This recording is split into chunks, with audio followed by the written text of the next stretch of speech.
God damn it, Apollo. Mr. Justice, please explain yourself. It's very simple. There isn't much to explain. The defendant, Miss Athena Sykes, might not be innocent. What are you talking about? The case from 7 years ago has been settled. I'm not talking about the past here. I'm talking about the present case. It's still not clear who killed Clay Terran. But Apollo, why would you... Miss Sykes, please listen quietly to what I have to say. What in the world is Apollo trying to do? Your Honor, please allow me a little of the court's time. But this is a trial for the case from 7 years ago. Miss Blackwell, I'd like to ask a favor of you. Just as you lost someone close to you, I lost someone close to me too. I'm sure you want to know the real truth of what happened as much as I do. Apollo. Sure, you know I'm all for the truth. Now let's see you expose the princess's guilt. Judge, I give my permission. Continue the trial. Very well. Is that all right with you, Prosecutor Edgeworth? The prosecution has no objections. Let's hear Mr. Justice's testimony. I'll have the police investigation report brought immediately. Not you too, Edgeworth. I really hope it's because you have something up your sleeve. Very well. Your opening statement, please. Prosecutor Edgeworth. As you wish. Let's review the case of the murder of Mr. Clay Terran. It was made clear in the previous trial that Solomon Starbuck was not his killer. Therefore, the true culprit was someone else. On that day, the culprit waited for the astronauts in boarding lounge 1. When two men made their escape out of the Space Museum, the killer attacked Mr. Terran with the same type of knife that was used 7 years ago. The murderer then escaped into the Space Museum. Next, Director Yuri Cosmos switched the launch pads. After that, the culprit exited the Space Museum and escaped via Boarding Lounge 2. Boarding Lounge 2. Therefore, the trial must make clear who Mr. Terran's true killer was. In other words, we must discover who it was that escaped through the Space Museum that day. Thank you, Prosecutor Edgeworth. Mr. Wright, is the defense ready? Yes, Your Honor. Better rearrange my evidence. Relevant evidence swapped into the court record.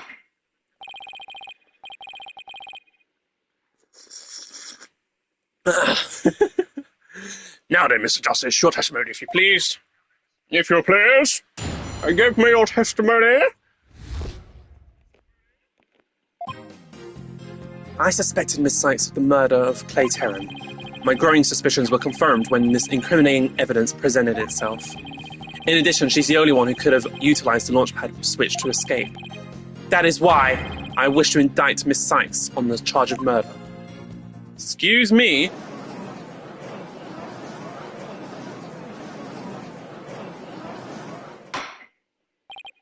Order in the court. Mr. Justice, you realise you're charging your own co-worker with murder, don't you? Yes, Your Honor, because that is the conclusion my investigation has led to. But Apollo, why? How could you suspect me too? Mr. Wright, your cross-examination, please. I don't get it. Just what did you find out over the past few days to make you think this?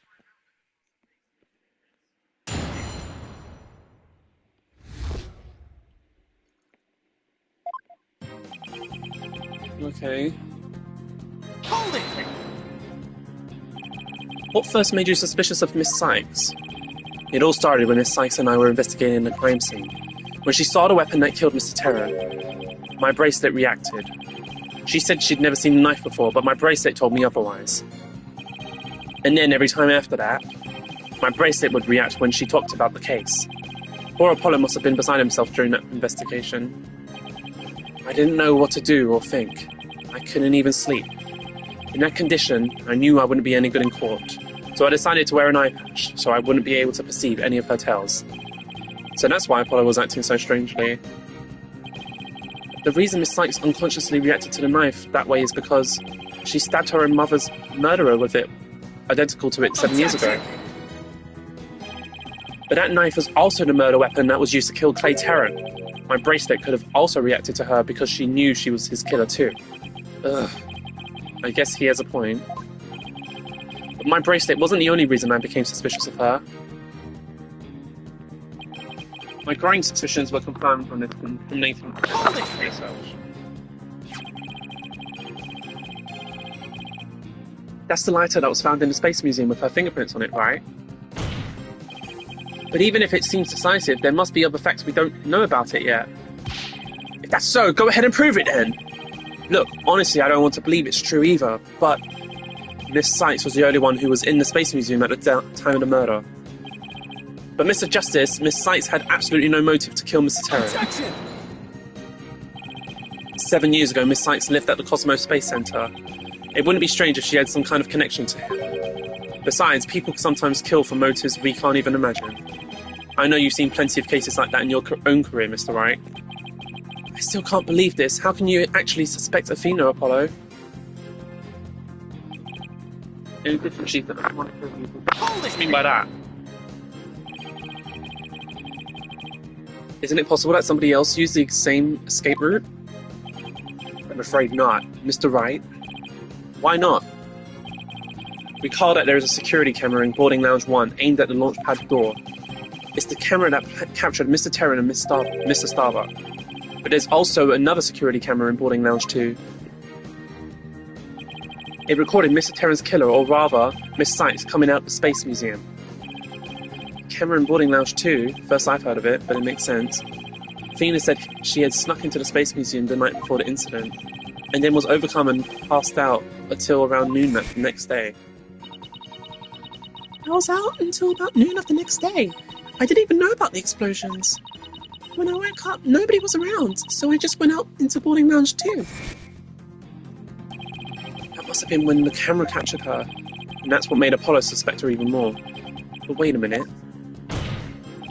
In that case, it most likely recorded the true culprit as well. That's a negative on that one too, Mr. Wright.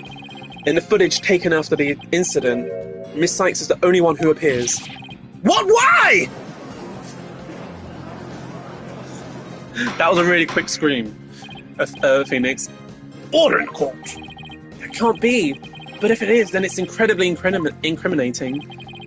Wasn't it you who proved in a previous trial that the way the true culprit escaped was via the Space Museum after the pads had been switched? The fact you previously proved turned on its ear, leaving your client high and dry.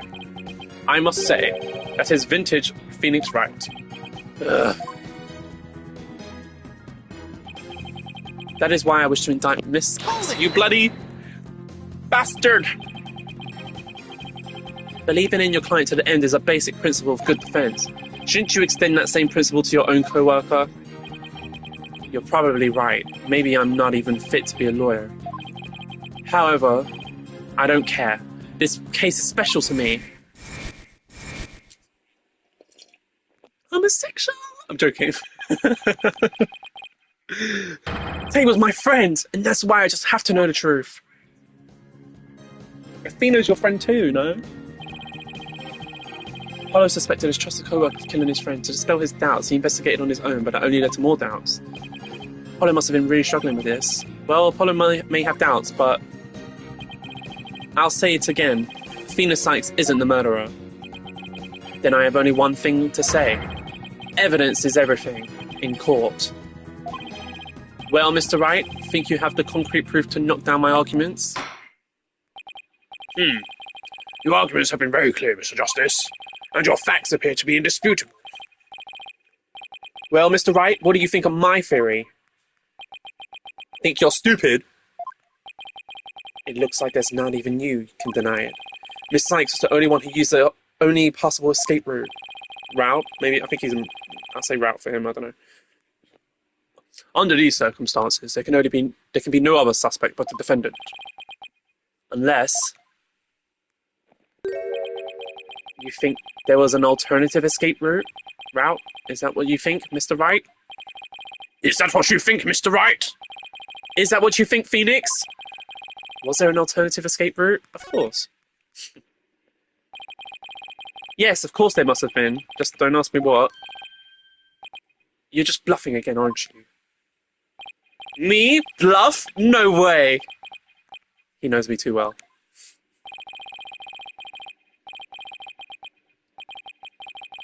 It's fine, Mr. Wright. Even a bluff would suit me just fine. Who said that? I have no idea. As long as you can... Oh. Clear up this doubt inside me! Wait, so is that what this is all about? I want to believe in Athena. I really do. But what is faith without doubt? That's why I need to question her guilt. So that once the truth finally comes out, I can really fully trust her. So that you can really trust me? Seems your junior partner has just showed us what trials are truly all about. I believe you're right. We prosecutors painstakingly question every detail in pursuit of the defendant, while we lawyers believe in and defend our clients to the end. When both sides go all out against each other, that's when we discover the truth. Precisely. And when that battle is over, we will understand the true meaning of trust. That is exactly what trials are about. Wouldn't you agree? Yes. I couldn't ignore the seed of doubt that was growing inside me, so I decided I need to face it head on.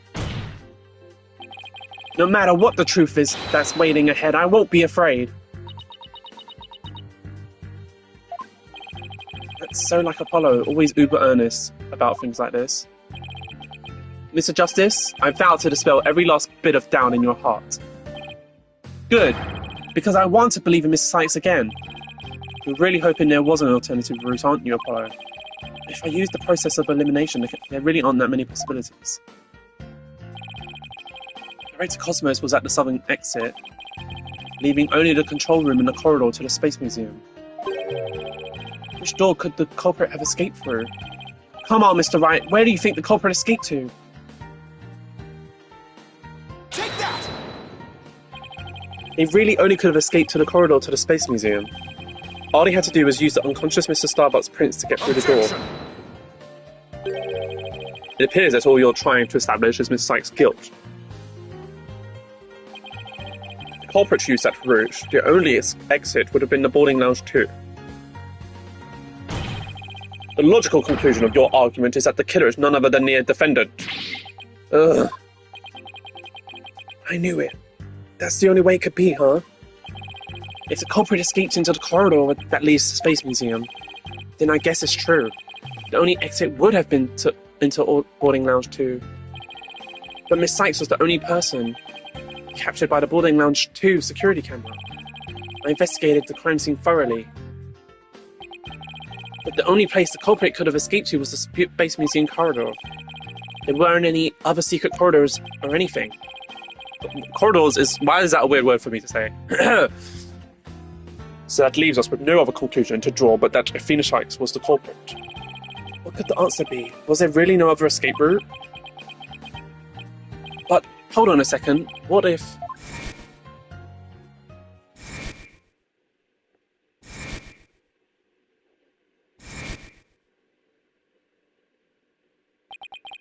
Where did those mysterious leaves we saw in the corridor come from? What if they're a clue to the culprit's real escape route? I think it is possible that the culprit escaped into the Space Museum, but then came out using a route other than into boarding lounge 2. Oh? Launchpad 1 and the Space Museum were switched after the bombing, meaning the Space Museum corridor was moving along the rail at the time, which is exactly when an alternative escape route opened up for our culprit. Are you kidding me? Judging by the intense look in your eyes, I take it you're serious. Very well then, Mr. Wright, do tell. Where could the culprit have gone from the museum corridor besides boarding lounge 2? Outside. Take that! We found something odd while investigating the museum corridor for this afternoon. Namely, a few dead leaves on the floor. Considering where dead leaves come from, they point us to exactly where the culprit escaped to. Yes, I remembered seeing some leaves myself. Ah! Do you mean... Yup. While the Space Museum was in motion just beyond the corridor's safety door, was an alternative place that the culprit could use to escape. In other words, the culprit's real escape route was the area outside the Space Center. You're freaking insane! Objection! Do you know how impossible that would be? The corridor's level is with the 3rd floor. Even if the culprit tried to leap to the outside wall of the Space Center building, they would fall to their death. Objection! Ordinarily, yes. But after the bombing incident, the culprit could make use of a certain item. And what item was it exactly, Mr. Wright? Alright, this is what the culprit used to leap to the outside wall of the main building. Ladder. Take that! An emergency ladder. There was an emergency ladder in the 4th floor robotics lab, and it was used that day after the explosions to help evacuate people. Miss Blackwell herself used that ladder to escape down to the ground level. Recall that the launch pads were switched after the ladder was lowered. The corridor would have passed by the ladder while the pads were being switched, and that's when the culprit literally sprang into action.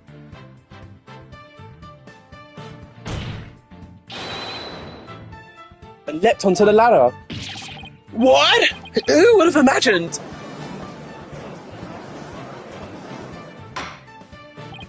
Order in the court.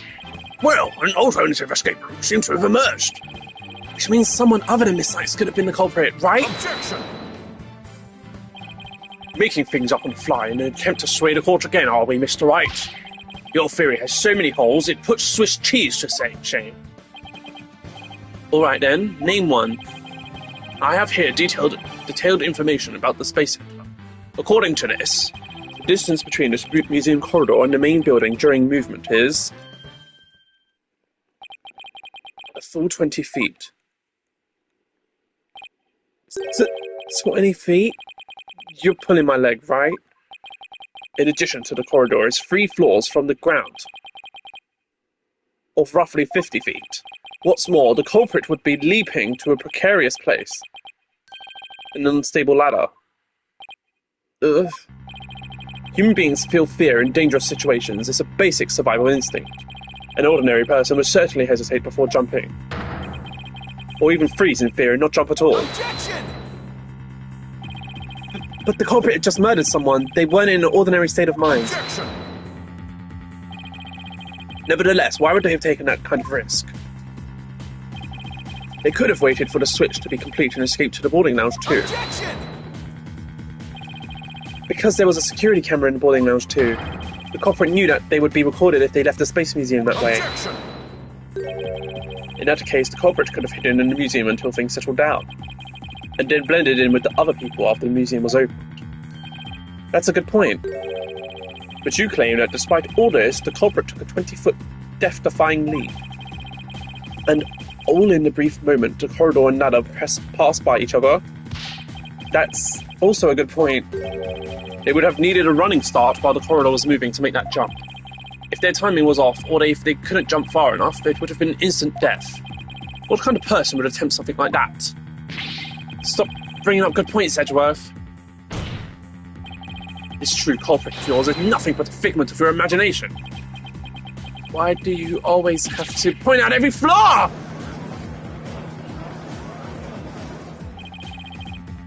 Miss Edgeworth's right, that does sound pretty insane. The culprit would have to be someone who feels no fear, like a stuntman. But everyone feels fear on some level, right? Wait a minute. Ha! I've gotten it this time. I can prove that there is someone who could have used the alternative escape route. Oh, can you now? This proves the possibility of a person who could have used the alternative escape route. Take that! What's that, Mr. Wright?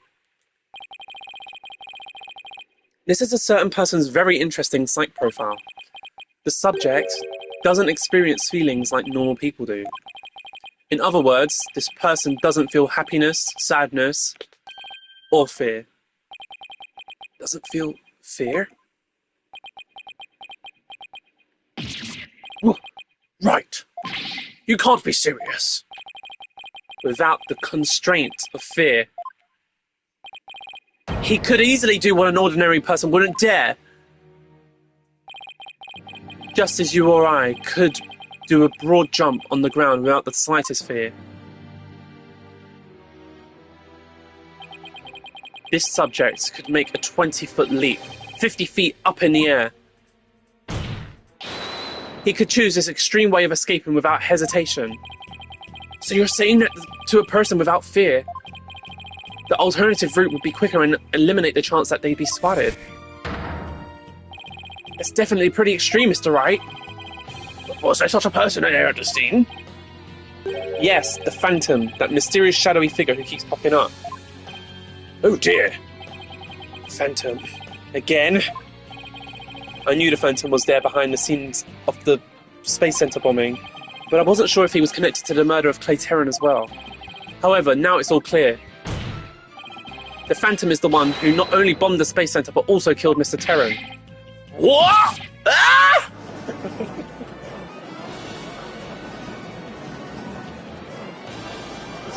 What the... Order in the court! Order, I say! Mr. Wright, please continue. There was just too many similarities between this case and the one from 7 years ago. But why, you might ask? It can only be because both incidents were the work of the same Phantom. So then this Phantom is the one who killed Clay? But who is he? This Phantom has been haunting this case, pulling the strings in the background.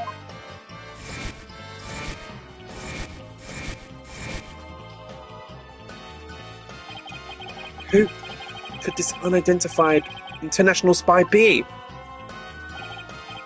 I'm an international super spy. Super spy?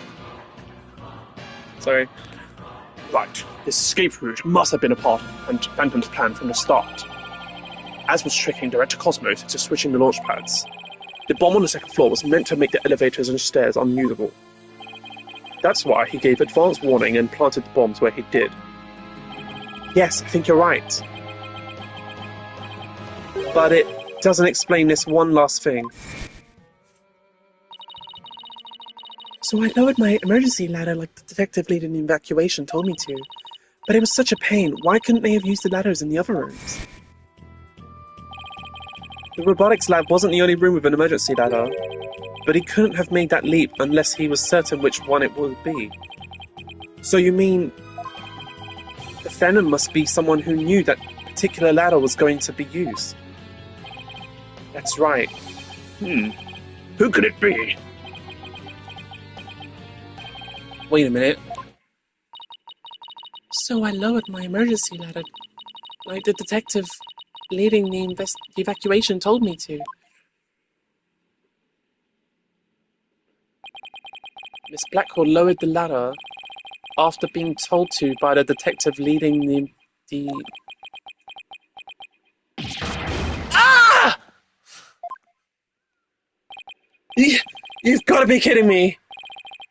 Did you figure it out, right? Do you know who the Phantom is? Yes, I do. Who is it? Who killed Clay? Our mystery spy, known as the Phantom, is none other than...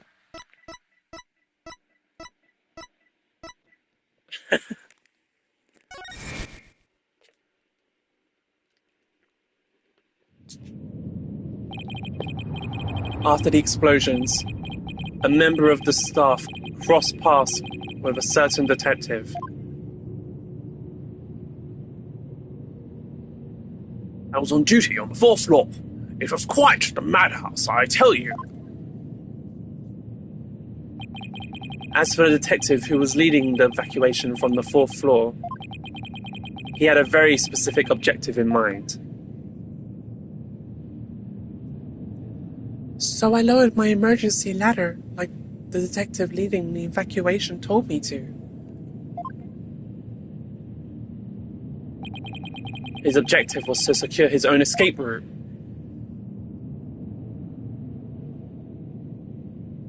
He lowered an emergency ladder from a 4th floor window and escaped that way. Once everyone else got out safely, I made my way down too and headed to the shelter.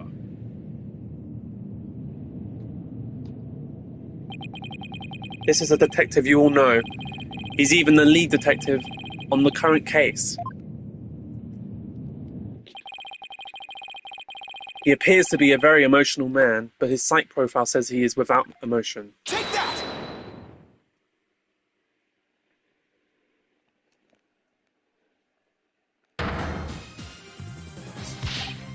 What are you saying?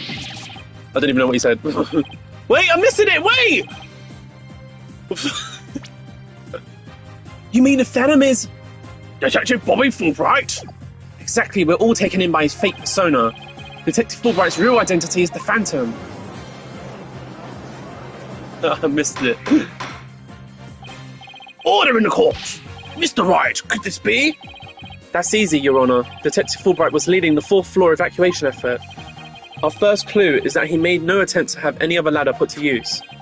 The ladder in the robotics lab is the only one he ordered to be lowered. The second is that he directed everybody to the basement shelter via this ladder. Verily, it was all a part of his plan to create an escape route. After Detective Fulbright saw to it that the ladder was lowered from the robotics lab, he went to the lounge where he killed Clay Terran and escaped into the Space Museum. The museum started moving slowly, so he waited for the right time to get a running start. And just as the corridor was passing the ladder, he leapt onto it. I don't believe it. That addle-pated detective did all that? Addle-pated. Was it really him? I mean, all this time I thought... Sorry, we didn't catch your name. My name? I'm Bobby Fulbright, a heroic detective who defends our good citizens from evil. The champion of justice who comes running whenever you're in need. And my catchphrase is, in justice we trust.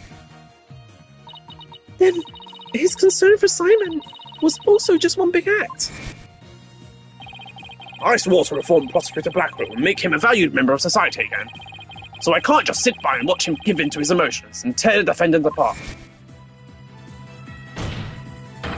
That monster killed Clay. He had me completely fooled. Come to think of it, he's the one who brought that bloodstained lighter to court too. The scumbag even made me turn on Athena. Damn it! How the hell did I fall for all that? For him to have wormed his way into the police department as well. Yeah. Your Honor, the defense demands to question Detective Bobby Fulbright. Yes, I agree that we need to hear from him right away. The court will take a short recess and then Detective Fulbright will take the stand. They're all going crazy.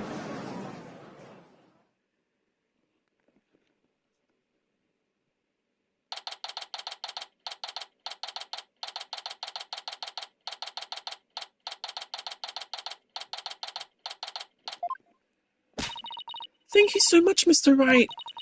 If it wasn't for everything you did, I... Don't thank me yet. We still have an uphill battle to fight. You got it, boss. Oh. Apollo. Well, this is awkward. Athena, can you do me a favor? Huh? What is it? Could you... punch me, please? What? Why should I do that? Because I should have believed in you. I let the seed of doubt inside me get the best of me. I'm really sorry that I didn't trust... Ouch! Don't be such a dope! I was really touched by what you did.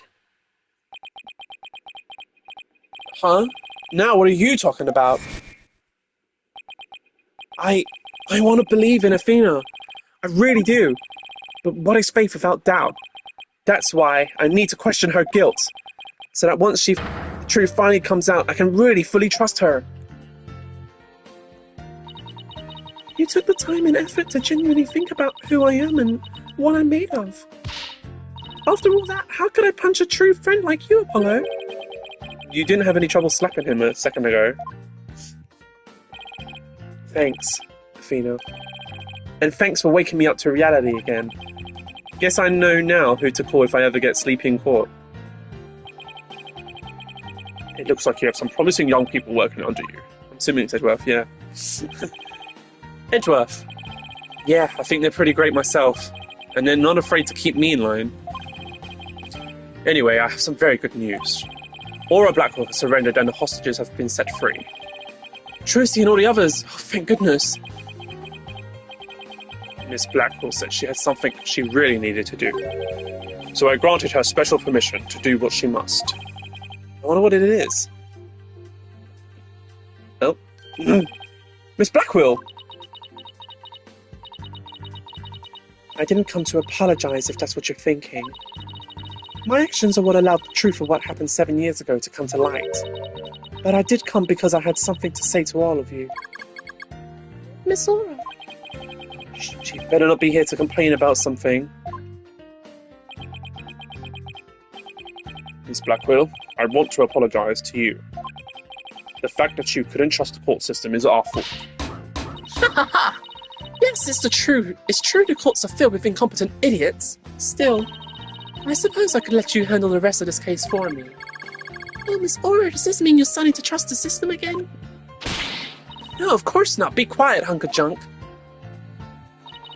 It's just, I wouldn't mind if you were the ones who took Matisse's killer down. Leave it to us. We'll get him. So I guess that means she's starting to trust us at least. Alright. Simon, I'm so glad both you and the princess were cleared of all suspicion. And it's all thanks to me and my robots. You better be grateful. I never imagined you would go that far. Though you always were extreme. But I don't recall ever requesting your help. As close as ever, I see. Well, now that you've been released, I guess it's my turn to go live in a slammer. I just hope you're not the prosecutor for my trial. You'd probably give me the death penalty. You know me all too well. I guess love can take on a variety of expressions, including stunted in their case. But I truly was about to be executed tomorrow. Though because of you, it looks like I won't be crossing the sticks just yet. You have my heartfelt thanks, Aura. I'm sorry I caused you so much anguish. Simon.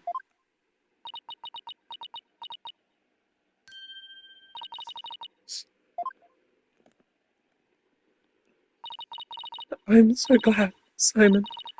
So very glad to hear you say that. Aura.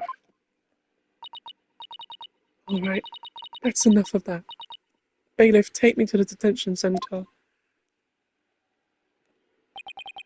What Miss Blackwell did was inexcusable. But it's clear she did it out of love for her brother. I still can't wrap my mind around Detective Albright being the Phantom. I can't believe it killed Clay! Right, and murdered my mentor, which brought great distress upon little Athena.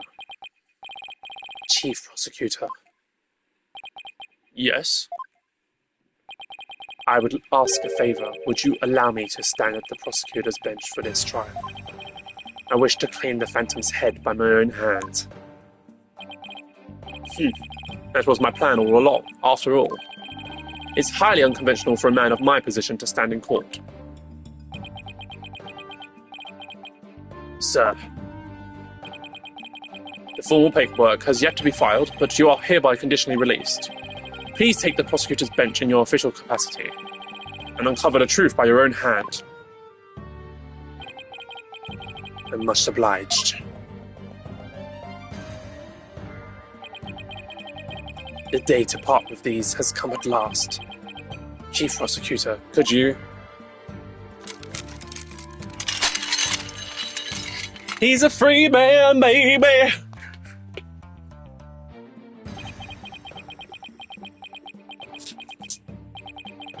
How long I have waited. Maybe it's the sense of freedom, but even the air seems fresher. The light brighter. and I will relish slashing that blackguard Fulbright to shreds without mercy. Okay, you can't just go kill him when you just got released. I don't have to be able to read his heart to see how happy he is. I'm so glad, but I won't cry just yet. After all, we still got a trial to finish. It's okay to cry, Athena, I promise. Prosecutor Blackwell, Mr. Wright, please avenge Clay's death for me. What are you talking about, Apollo? You're coming to the defense's bench with me. I am? Well, I can't expect Athena to assist me now, can I? She's the defendant. That leaves you, Apollo. But, are you sure you want me? I took a leave of absence and everything. Oh no. Well, our office is pretty short-handed, and you're all I've got. Athena don't exist. Thank you, Mr. Wright. Apollo. Athena, I can say it with all my heart now. I believe in your complete innocence, and now we're going to prove it to the world. Thank you, Apollo. I know you can do it. So, you won't be needing that eye patch anymore, right? Right, because I'm fine now.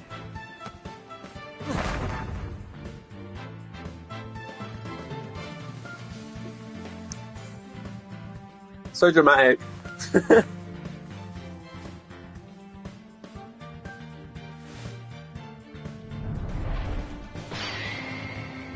Sweet. Oh, back in his school clothes. Now this is the Apollo I know, in his DLC outfit. Welcome back, Apollo. It's almost time for the trial to restart. Though it looks like you all have things well in hand. Yep. I should head back to the prosecutor's office. Why? I want to look into a few things, namely, the first people on the scene 7 years ago, the facial data registered by the robot, and Detective Fulbright's background. Sounds great, Edgeworth, thanks. I expect to be repaid with a victory right now, if you'll excuse me. Okay, you two all set to go? You bet I am. Let's do this.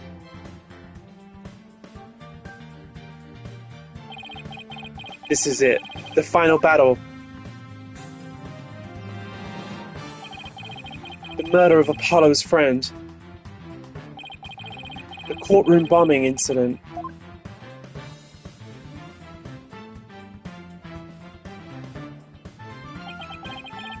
And the case that ushered in the dark age of the law 7 years ago.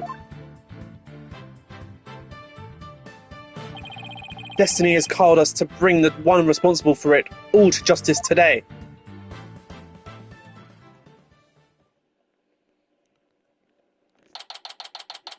Here we go.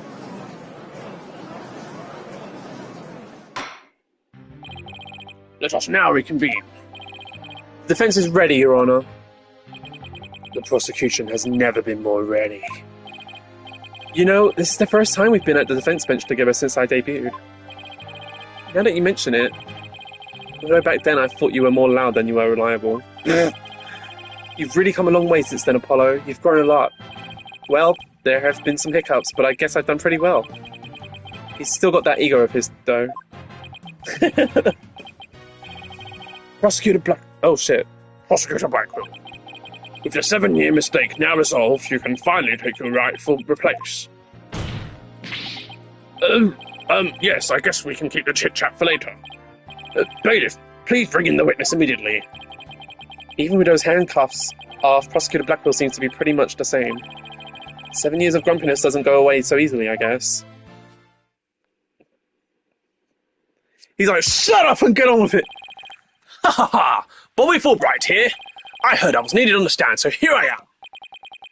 Detective Fulbright, do you know why you have been called to give testimony? Yep, because there's only one reason why I'd be called. And that is because it's time for justice! In justice we trust! Objection! It's like, no, aim. You can't fool us with that act anymore. Your justice is nothing but lies. What? Are you questioning the integrity of my sense of justice? I mean, sure, sometimes I make mistakes, but hey. He's acting exactly the same as always. Tell me about it.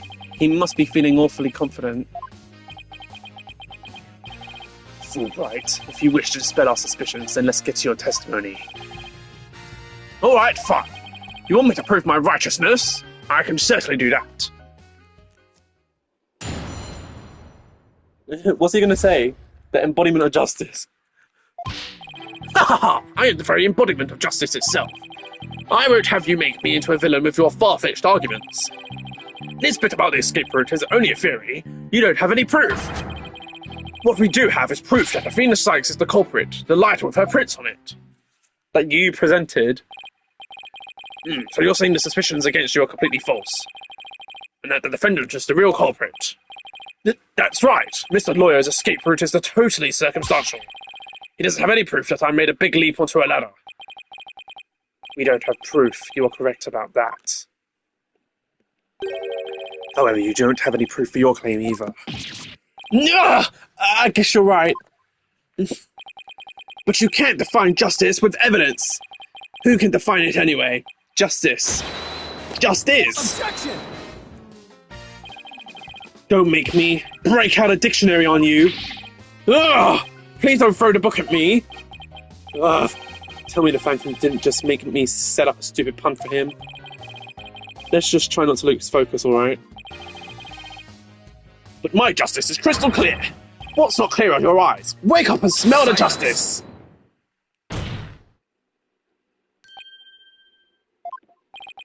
Enough of your rubbish, Fulbright. If you have even an ounce of justice, then you will answer the court's questions and prove it. Prosecutor Blackwell? Prosecutor Blackwell looks torn. Well, Fulbright was his partner after all. Prosecutor Blackwell's right. The truth will be revealed in this cross-examination. The suspicions against Detective Fulbright are, at this point, only suspicions. As is my duty, I will judge the claims against the detective as impartially as I can. Does anyone have any objections? That's fine, Your Honor. Ha ha ha! Now ask away and don't hold back!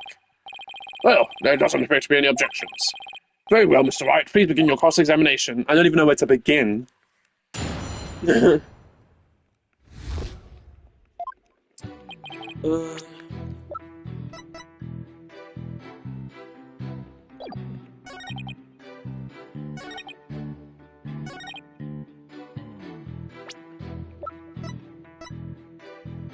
Should I present that? I don't know, maybe I shouldn't.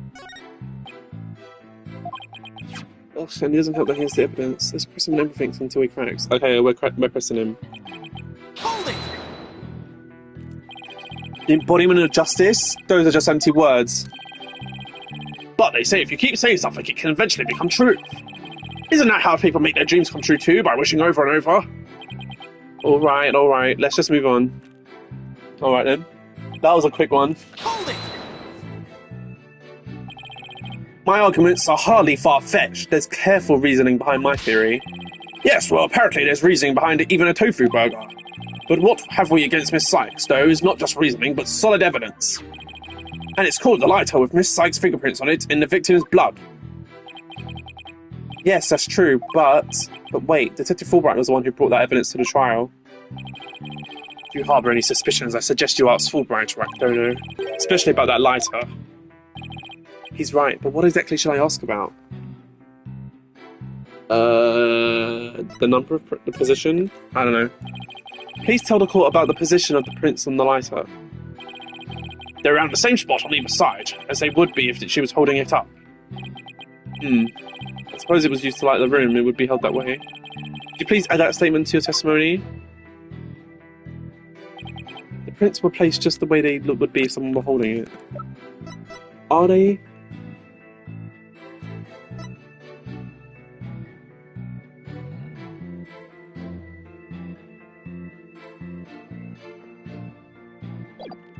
But what handprints is what I would like to know. Yes, Miss Blackwell did mention she saw a lit lighter being held up. Yup, meaning the person Miss Blackwell saw was the owner of the fingerprints. It just strengthens the argument against Miss Sykes. Ugh, this line of questioning is going to get me anywhere except conviction land. Should I try asking him something else? The number of prints. But I'm trying to figure out about how many prints were found exactly. 3. The thumb, index finger, and the middle finger of the right hand. Oh! Your Honor, that is an important statement. Could we please have it? Swapped into my testimony, you got it. He beat me to it. Ha ha ha. Be it investigating or testifying, speed is the key. No, it's not. Of a right hand, you say? Of a right hand, you say? Of a right hand, you say? You say the prints were from a right hand? Is that correct? That's right.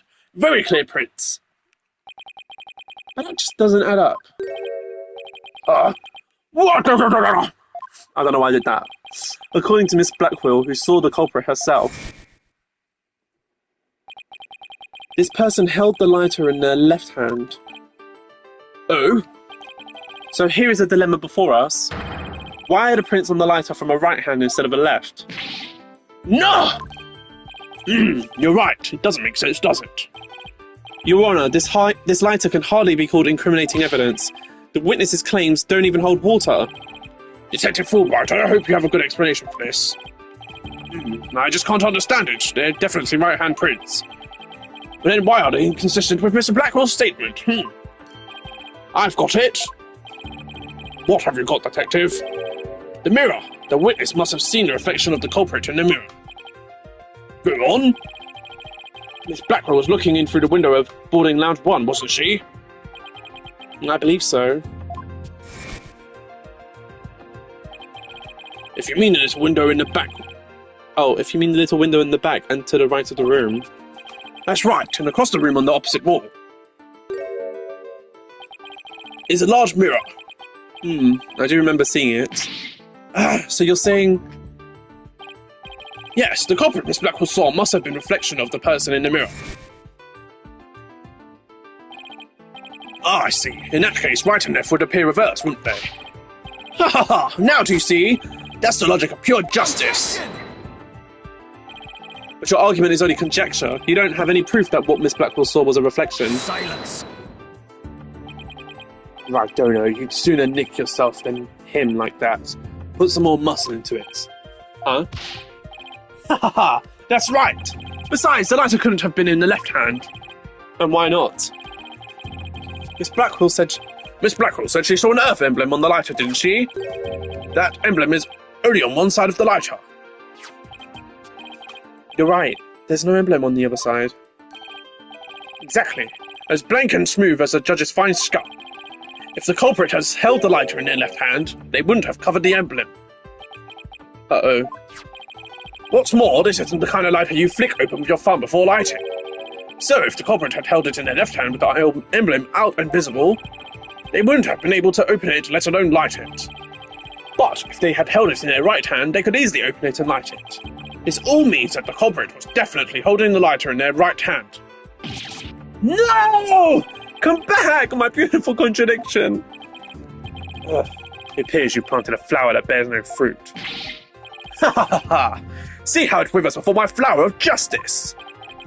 He's tough. He's managed to discredit almost everything I've proved up to this point. In justice we trust! Now do you see? I'm not this phantom you've been talking about. I mean, are you sure there really is a spy? I bet they're just a figment of your imagination. Oh, it's so sad, so very sad, but I'm afraid Miss Sykes is the culprit. Hold it! Detective Fulbright, I believe you said that the emblem is only on one side of the lighter. Are you sure about that? Of course I'm sure. Why don't you take a look for yourself and see? Do you see an Earth emblem on both sides of the lighter? Uh-oh, I knew it. You're lying, Detective. Pardon me? You mean... Yes, my bracelet reacted to his statement about the emblem. He's definitely hiding something big. And I think if we use my talent, we might be able to figure it out. Justice Dono, are you using that cheat of yours again? It's not cheating, Prosecutor Blackwell. Very well. Whether I like it or not, I suppose we should use whatever works right now. Go on then. We have Prosecutor Blackwell's reluctant blessing, apparently. Okay, Apollo, you're up. Here goes then. Detective Fulbright, could you repeat that last statement one more time? What in the world are you up to? Alright, fine. I'll say it as many times as you like. Listen carefully. The Earth emblem is only on the side that you can see when it's been held up in the right hand.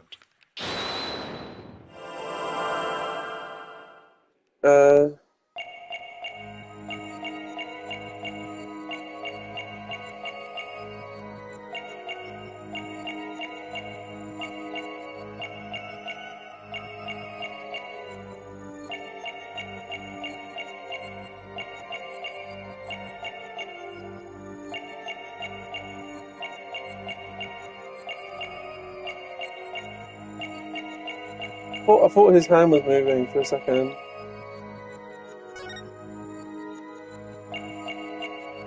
Was that? Ah! Gotcha! You wiggle your thumb slightly, so that means you're lying. Detective Fulbright, you might not be aware of it yourself, but whenever you say the phrase the Earth emblem, your left thumb moves. In fact, it appears as though you're running it along the edge of your holster. Mr. Lawyer, I don't have the foggiest notion of what you're talking about. Be that as it may, I know it has something to do with the lighter. Let me examine it. But why? You're not making any sense. You can't just... Silence! Be still and do as you're told, Fulbright. If you have nothing to hide, you shouldn't mind him having a look-see, should you? What? Not you too, Prosecutor Blackwell. I'm not sure what this is all about, but if Prosecutor Blackwell insists, it must be something important. I will allow the defense to examine the lighter. Good, now maybe we'll learn something new. Hope so, now let's check every inch of this thing. Okay, let's go! There's a moon here in relief. I guess it's designed to go around with the Earth. If anything is suspicious about this lighter, it's probably in this area. I don't see anything odd about this, though. So this is the Earth emblem Detective Fulbright was talking about. See anything noteworthy? Huh? Hey, look at this! The emblem's actually some kind of button.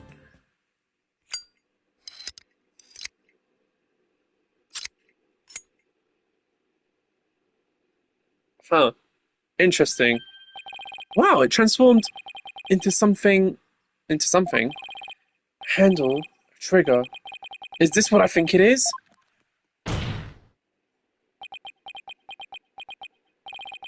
There's no question, it seems. What you have there is a gun. A what? A gun? So that's it. Your Honor, please recall this morning's trial when Director Cosmos was on the stand. The bullet that hit the oxygen tank was extremely small, maybe a .10 caliber. This little compact gun probably takes bullets of that caliber. It looks like this is the gun that was fired at the scene. I'm flabbergasted! The lighter was a gun! So when Detective Fulbright would touch his holster, that's right, whenever he mentioned the Earth emblem, he must have subconsciously thought about the secret behind the lighter. In other words, he knew it was a gun from the very beginning. A lighter that transforms into a gun seems like a spy gadget to me. It's not the kind of thing an ordinary person can get their hands on. In fact, I'd say it's strictly in the domain of elite spies. Detective Fulbright, you will explain yourself! Ha ha ha ha! There's nothing for me to explain. I didn't know the lighter could transform. I mean, it was found in a space museum and then I brought it straight in. I didn't even have time to check it out. Objection! Whenever you mentioned the Earth emblem, you touched your holster. You subconsciously did that because you knew it was a gun. Accuse me all you want, but where is your proof? Do you have evidence that I knew the lighter was a gun? Not exactly. And whose prints are on it? Miss Sykes' prints. It proves that she's the culprit who fired the gun at the scene. It would appear that the detective is right. Are you guys really trying to prove your client innocent or what? Although it pains me to do this, now that we are where we are, I have to make the following assertions coming from the prosecution side. The person who fired the gun at Director Cosmos in the lounge after the incident, and the person Miss Blackwell saw holding the lighter, and the person who murdered Mr. Terran, and the person who bombed the Space Center, are all the defendant Athena Sykes, the prince on the lighter, are decisive proof. No! Ha ha! Now do you see? A man on the side of justice couldn't possibly be the culprit. And I think this about sums up Miss Sykes' part in the whole affair. The evidence certainly does seem to point to the defendant's guilt. Do you have anything to say, Prosecutor Blackwell? Evidence is everything in court. Therefore, Fulbright's claims stand firm. But... Calm down, Apollo. He's just saying that because he has to as the prosecutor. Mr. Lawyer, our job is to pursue criminals in the name of justice. You shouldn't cast suspicion on people based on something as dubious as a habit. In fact, you have a bad habit of showing up in court with an awful case of bedhead. Objection! Says the man who wears sunglasses at night. It's proof. If it's proof you want, it's proof you'll get. I'll prove that this lighter is not Miss Sykes, but yours. Sounds like you've hit on something, Apollo. It's just, if the prints and the lighter are the basis for accusing Athena, I think we should consider the credibility of the evidence itself. You mean you think the lighter might be forged evidence? That's right. It could all be a part of Fulbright's bigger plot. Did he do anything out of the ordinary while I was off on my own? I can definitely think of a few things. It is indeed. Have a look at this. What's this, lighter? Detective, we'd like to run a comparison on some prints we found in the boarding lounge. Ah, yes, I just happen to have compiled the print data of everyone related to this case. I can always make another copy for myself, so it's all yours. Consider it a gift. If we assume he's been laying a big trap for us all along, there's got to be something about this piece of evidence. What's wrong with the lighter as a piece of evidence? The owner of the prints, how the prints were left on it, where the prints are.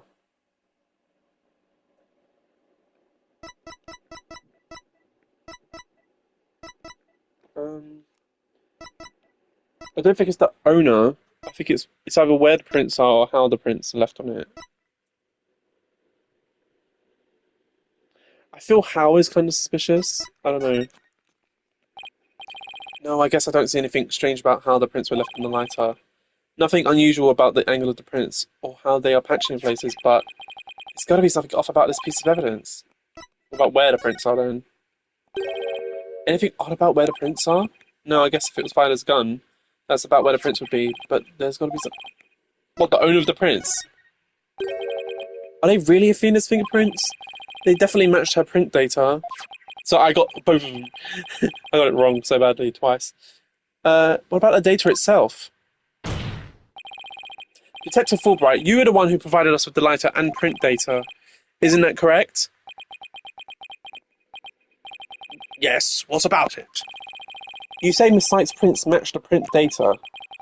But I have to wonder, was the data you used official?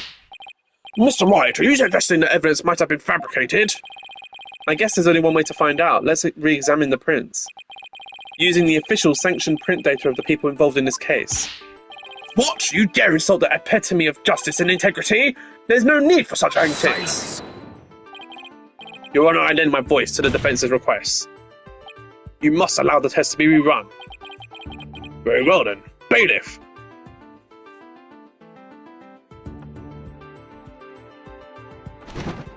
It appears that the official data is here. And the results? It's just as the defense claims. This proves that the prints on the lighter do not belong to the defendant. Nah! Yes! The fingerprints actually belong to the victim, Mr. Clay Terran. Oh. Those were Clay fingerprints on the lighter? Oh, I see. Come to think of it. Wasn't it you, Fulbright, who collected the victim's prints? I personally removed his glove during the investigation. We had to get his fingerprints to confirm his identity after all. Ah, so how did his prints get on the lighter? Well, you took the deceased's fingerprints. You could have easily planted his prints on the lighter with his blood, after which you wiped his blood off his hand. Ugh. By your own admission, you were also the one who compiled the phony print data. All to put blame on Miss Sykes. Ugh!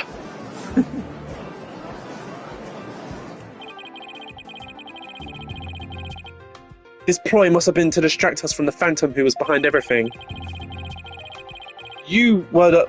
What? You were out to create the impression that the Phantom wasn't the true culprit. So does this mean Detective Fulbright really is the Phantom? Remember the killer's escape route?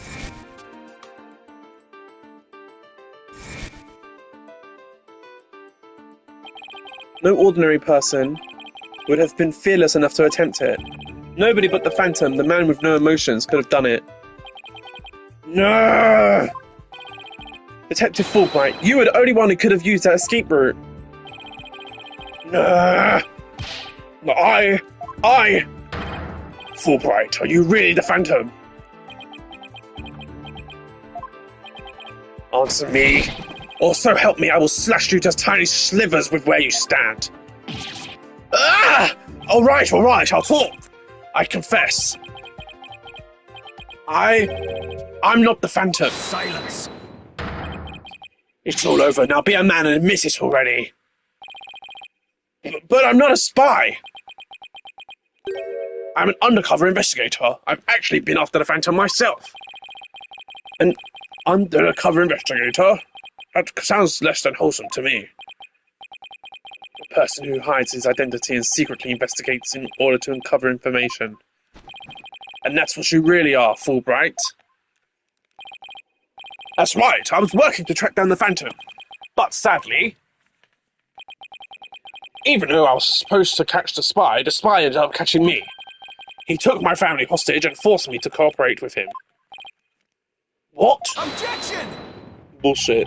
You're telling us this now, but if what you say is true, then who was the mystery person Miss Blackwell and Mr. Starbuck saw? It was the Phantom, I tell you. All I did was help him by having that emergency ladder lowered for him. Objection! I don't believe you, then how do you explain the fabricated ladder? That was also one of the Phantom's demands. Being a detective in charge of this case, it was easy for me to fabricate evidence. Pinning the crime on Athena Sykes was just enough of the Phantom's orders. And you expect me to buy that? Fulbright, what was the Phantom's ultimate objective? I was told it was to sabotage the rocket launch. Someone who didn't want the launch to happen must have given him the order. Actually, I have to apologize to you too. The Phantom told me to get close to you. He ordered me to get back that psych profile you have on him. So he sent a buzzard of his own to tell me the past year, did he? I haven't been a champion of justice. I've just been a pawn of evil. A pawn of the Phantom who stole the moon rock and killed Dr. Sykes 7 years ago. Enough, Fulbright. Just tell us the Phantom's true identity. I don't know. He was very careful to hide it. He has top secret information for all kinds of corporations and countries. So there's a number of organizations that want him dead. If people believed I was the Phantom, I could be killed on the spot. Why, I bet even now. There are assassins lurking nearby. This case is about the Phantom after all. With the ceiling blown off, I suppose you are vulnerable to a sniper's shot in this courtroom. Just 2 seconds ago, Fulbright was treating Athena like a criminal. Does he really think he's going to lie his way out of it now? But on the surface, everything does seem to make sense. This could be bad, Mr. Wright, if we can't find a flaw in his logic. He's right. After we come all this way, we can't let Fulbright wriggle free now. There! I finally told the truth! Now I hope you see how foolish it was to think I was the Phantom. Oh, he's pissed. You're an intelligent man, Prosecutor Blackwell. You believe me, right? I believe you. I don't think you're the Phantom. What? How can you say that, Prosecutor Blackwell? It's obvious he's the Phantom. Evidence is everything, right, Donor? And you must admit there's no clear evidence that Fulbright is the Phantom. Ugh. Yes, as I recall, the only solid proof we've seen up to this point is the fact that Detective Fulbright fabricated evidence. But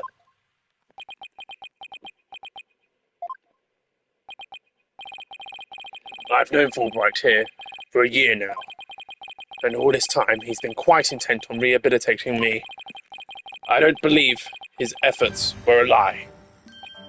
But Prosecutor Blackwell, this fool truly thought he could reform a death row inmate like me. He went so out of his way in his efforts for me, he actually became quite a nuisance, really. Prosecutor Blackwell, you believe me! Please tell me Prosecutor Blackwell hasn't really been taken by this big phony. However, even if it was against your will, you still acted as the Phantom's accomplice. You will have to pay the price for that. Throw yourself at my mercy, and don't you ever betray me again. Have you got that? Yes, thank you. Oh, thank you! Such a bond of trust is rare and a beautiful thing. In any case, it looks like everything has been resolved. I can now hand down a not guilty verdict with confidence. Ha ha ha ha! Very good, I'm very glad to hear it. It's all over, everything's been cleared up, and Miss Sykes will go free as well. Mr. Wright, we can't let the trial end here. If we do, the Phantom, the man who killed Clay, will get away. I know, but... what do I do? I don't have any proof that Detective Fulbright is the Phantom. Is this it? Is he gonna get away just like that? Now, if you excuse me, my next investigation awaits. And with that, I'm off!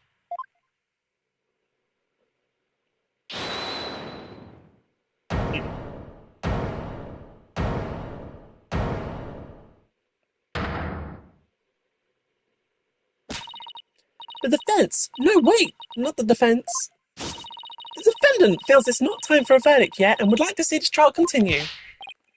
What? But I was just about to declare you innocent of all charges.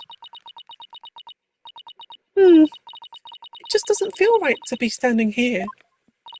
Hey, Apollo, think you could scoot over?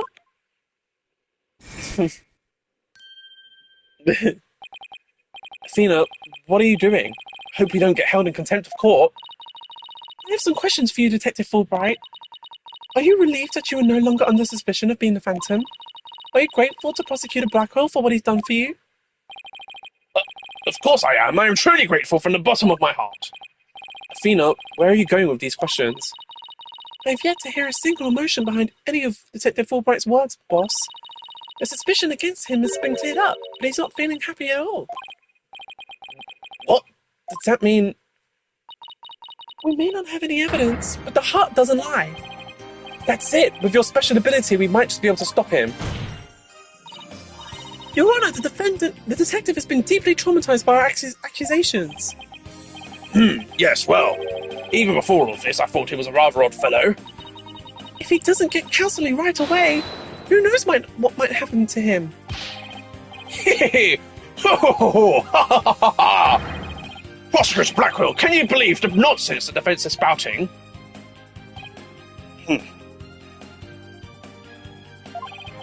Fulbright, I think you'd be better have that counselling. Not you too!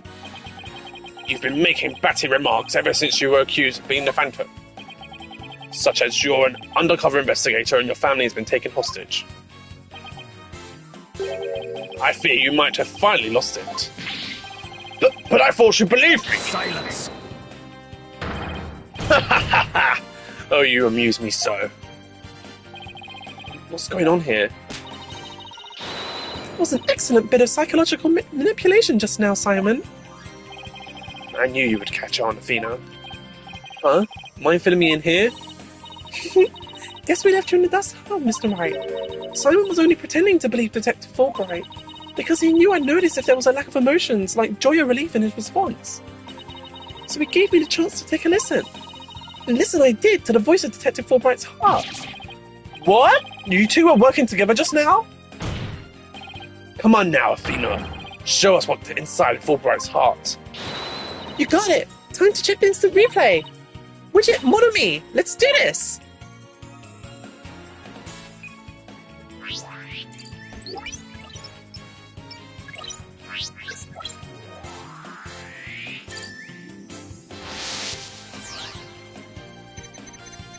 Thank you for believing in me, Prosecutor Blackwell. I am an undercover investigator, but the Phantom was coercing me.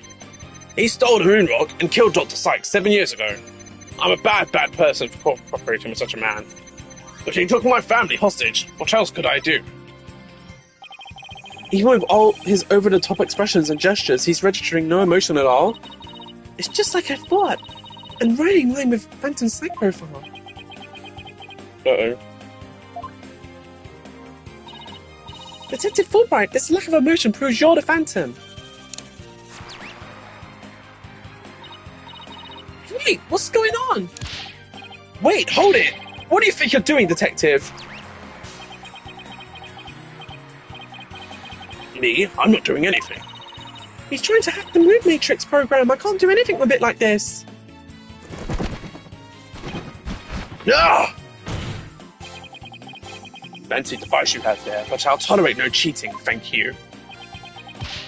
Ha ha ha! Sorry about that! As an undercover agent, I tend to use my secret arsenal without even thinking. More like as a spy. Thanks, Prosecutor Blackwell. Yeah, now that you can't hack me anymore, I dare you to try and hide your lack of emotions from us. Ha ha ha! Lack of emotion? What are you talking about? Of course I have feelings! As a matter of fact, you've wounded me very deeply with that accusation. What's going on? All of a sudden I'm getting overwhelmingly happy reading. Huh? But he's literally crying us a river over there. Oops, my mistake. How about this? Rah! Yikes, now he's angry all of a sudden. What's he trying to pull? Like it or not, it will appear our friend is not completely without emotion. It's just as it says in Dr. Sykes' profile for Phantom.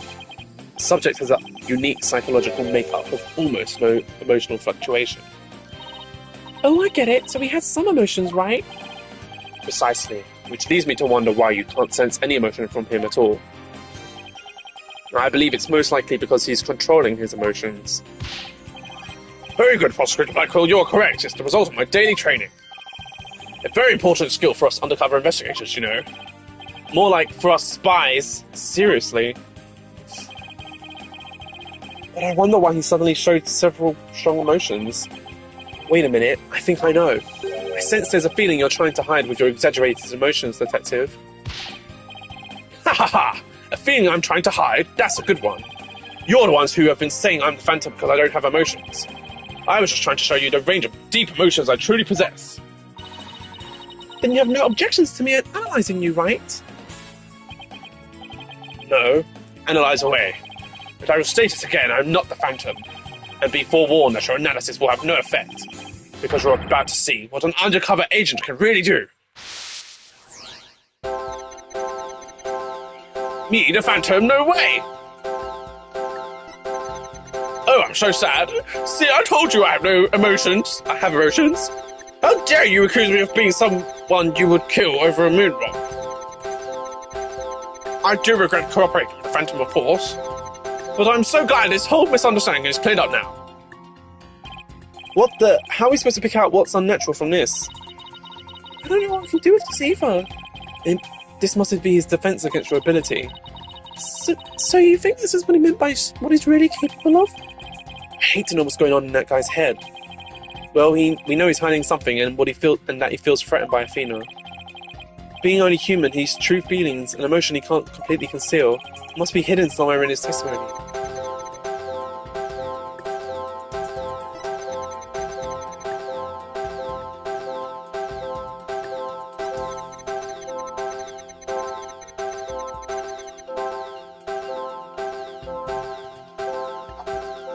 This one isn't disappearing.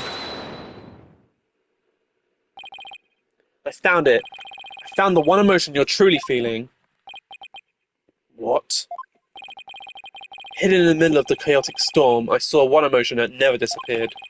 When you talked about the moon rock, you felt a fear that wouldn't fade. Fear, huh? Man, that's a fear that a man with hardly any emotion feels, huh? And it was a response to that moon rock. Detective Fulbright, I presume you feel fear concerning the Moonrock because...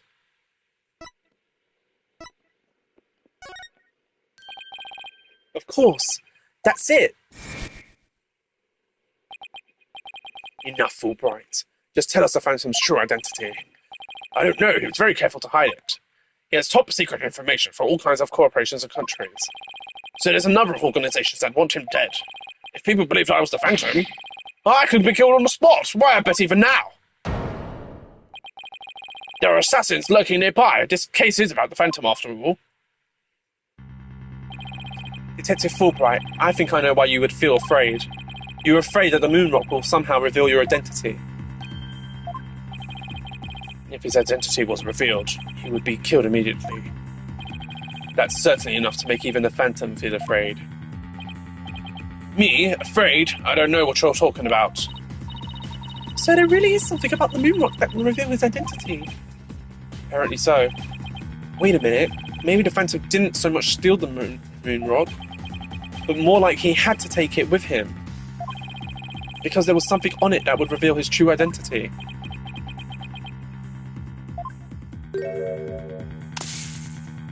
Hold it! Where do you think you're going? Me? I'm not going anywhere. Is it just me, or was he going to use that weird watch thing to try and get away? How many more of those toys does he have? And where can I get myself some? Detective Fulbright, you will answer honestly to this court right now. Why do you feel fear in connection to the Moonrock? In justice, we trust, not emotions, Mr. Lawyer. Evidence is everything. I'm the Phantom because I'm afraid. Don't make me laugh. Ah! And what was that just now? But all human beings have hearts and experience emotions. Sometimes analysing a case from a psychological perspective is the best way to find the truth. Eek!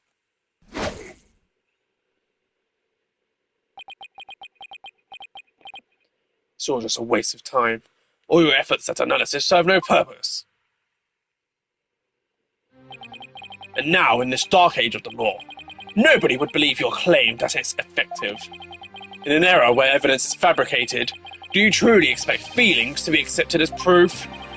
And where exactly is your proof that I fear the Moonrock anyway?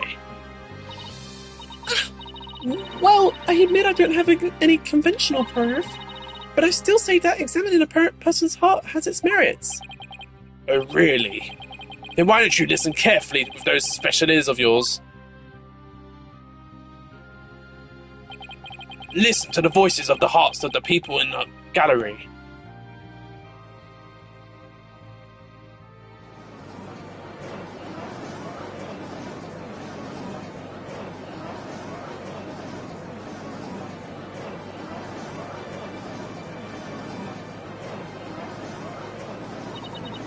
All I hear is distrust.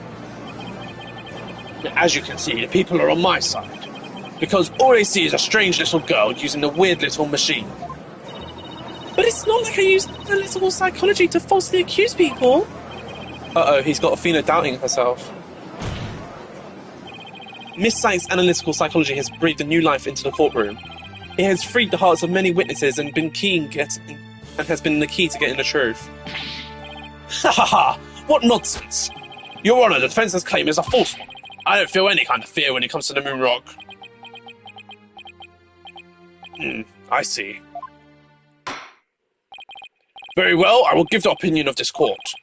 In a trial, I don't feel that a person's emotions are quite as compelling as actual evidence is. But Your Honour... Hey! Ho ho ho ho! There, you see, nobody believes you and your trumped-up charges. However, I do believe Miss Sykes' analyses can contribute to making the truth clear. I have seen her do this firsthand several times already. Surely you jest. So does this mean you accept my findings in this trial, Your Honour? Yes, I believe your claim, Miss Sykes. I think there is merit in examining why the witness feels fear in regard to the Moonrock. That is the court's opinion on this matter. Then that's a win for me. No, a win for analytical psychology. Now, Mr. Phantom, you'll tell this court the reason for your fear. Analytical psychology? My fears? Fine. I will show you precisely why those abstract things can't be considered evidence. Hehehe! Ha ha ha! I was sick of doing his laugh.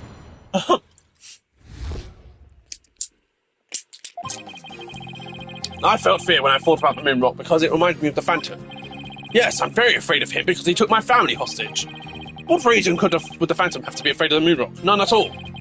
So the very fact that I'm afraid of the moon rock means I'm not him. In fact, I'm on the side of justice.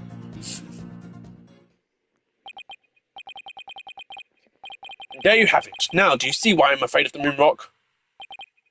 Sure, you sound convincing enough. So does any two-bit con artist. It's all meaningless in the absence of evidence.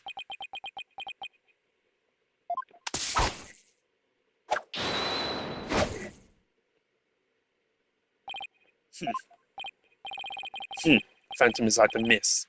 No flesh, no bones. My sword alone cannot cut it. Right, Dono?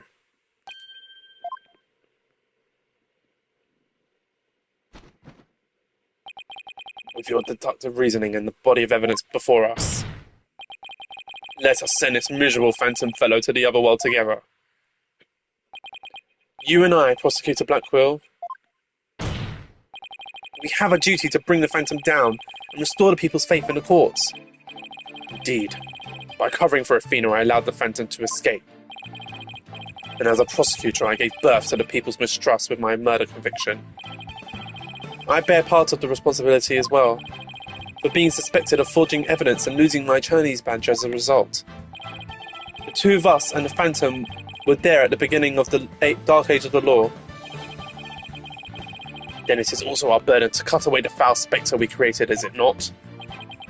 Until all that remains is the righteousness of the court and the faith of the people. Hehehe! Hoo-hoo! Ha ha ha ha! Trust. Understanding? Ha! Fragile ideas of the masses who are controlled by emotion. Humans can't truly trust each other, which is exactly why the illusion of trust is so enticing. Objection! Once two people overcome their misgivings, that's where real trust is to be found. You're free to believe what you want, but trust like that is stronger than you and your lies, always.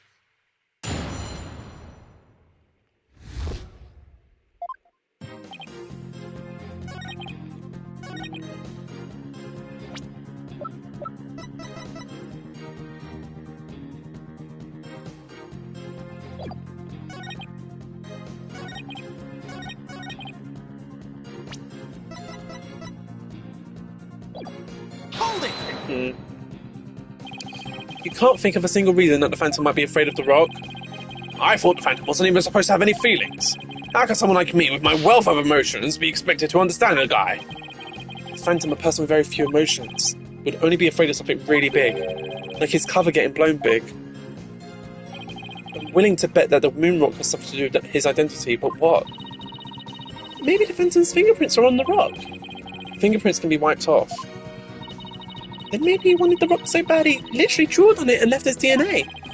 We're dealing with a spy here, Athena, not a slob. True, but maybe the DNA part isn't too far off. Huh? Something unexpected happened to him during the incident 7 years ago.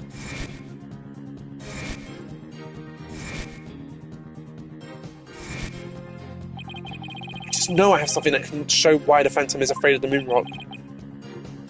I'll just continue with my testimony while you're pondering then, if you don't mind.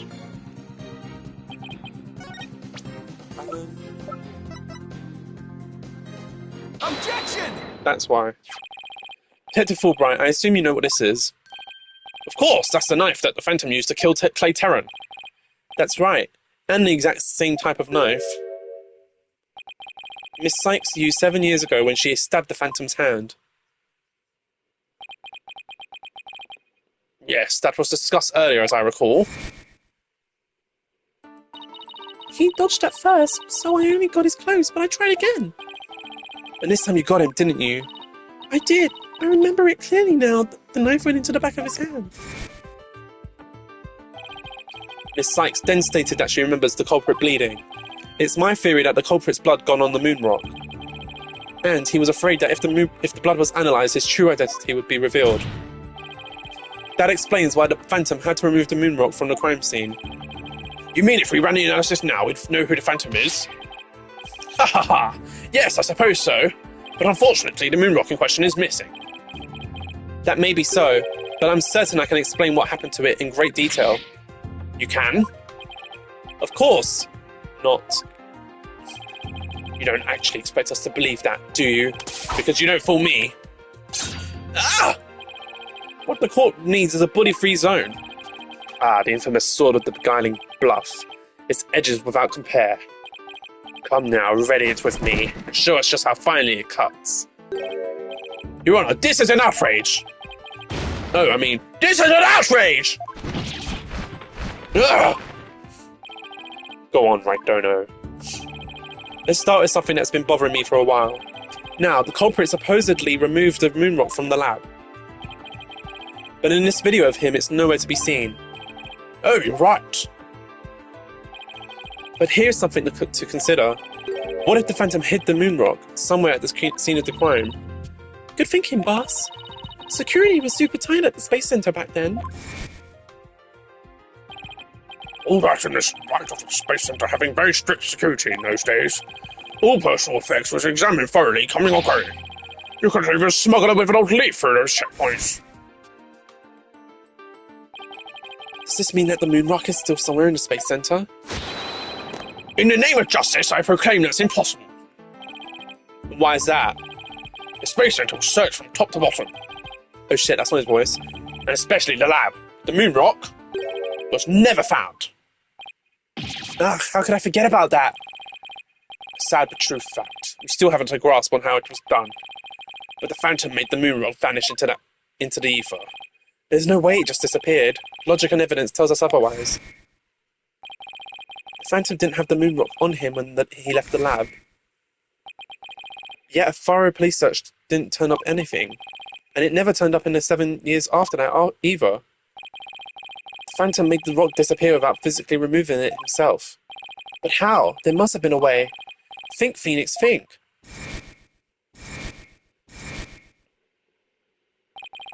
How did the moon rock vanish from the robotics lab? So, can you or can you not show what happened to the moon rock, Mr. Wright? Yes, I can, Your Honor. What? Oops, I mean, sorry. What? In that case, let's have your answer, Mr. Wright. How did the Phantom make the moon rock disappear from the crime scene? Launched it into space. That's the Hope capsule, right? That's the one that went up with the Hat-1 rocket. He couldn't carry the rock out, but he couldn't leave it in the Space Center to be found either. So, there was only one safe place to stash it. The Hope capsule that was there in the lab that day. Yes, and the team must have loaded it onto the Hope space probe eventually. But if that's what happened, then the moon rock would have been launched up into space along with the rocket. Preposterous! It would mean that for these past 7 years the moon rock was... Exactly, the Phantom got rid of the moon rock in the most cosmic way he knew how. It was out there in the depths of space. Aboard the Hope space probe. Whoa! What?!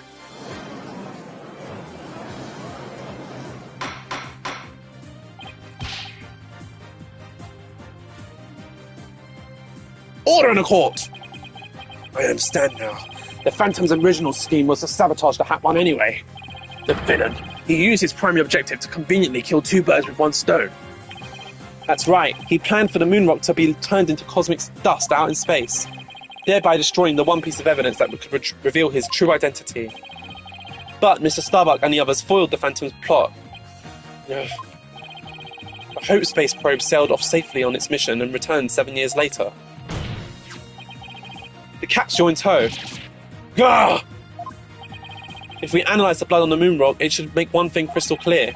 That you were the Phantom all along, Detective Fulbright. So we killed Clay just so we could get the moon rock back? I believe so. His original assignment may have been just to sabotage the Hat too, but At the same time, he also tried to retrieve the evidence of his crime 7 years ago. That's why he went to the boarding lounge and attacked Clay as he made his escape out of the rocket with the capsule.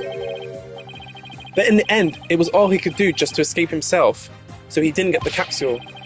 Clay must have done everything he could to stop Fulbright. He probably hung on to that capsule for all he was worth until his very last breath. Hee hee hee! Hoo hoo hoo ha ha ha! Oh, this is so funny, you make me laugh, you really do! Oh, he's totally out of whack now. It's game over for you, Detective Fulbright. Why don't you just admit to it all now? There's nothing to admit. I'm Bobby Fulbright, undercover investigator, I tell you. I am not the Phantom. The blood on the rock is just another of his schemes, a trap. Now I'm not sure what to think. I suppose if the Phantom is a spy worth his soul, the trap is not out of the question. Objection! But in that case, you could say anything as a trap. Hee hee hee! Hoo hoo hoo! Ha ha ha! That's what makes a trap a trap. I've been framed into taking the blame for the Phantom. Your Honor, I believe further investigation is in order. Silence! Further investigation? More like plotting your escape. But no more. I will bring you to justice myself, if I must, here and now. I guess it's time to show you just what I'm really capable of. Die, Simon Blackwell! Hey, you guys aren't really...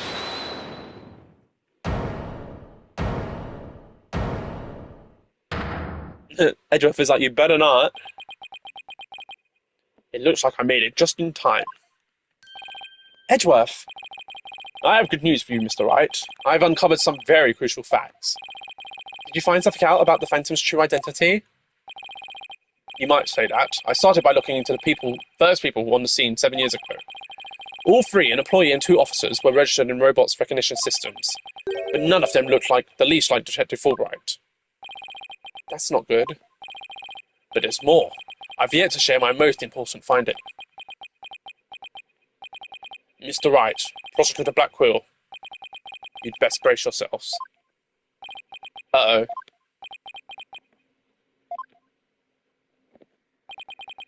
The man you see there before you, Bobby Fulbright, is already long dead. Huh? What's that supposed to mean?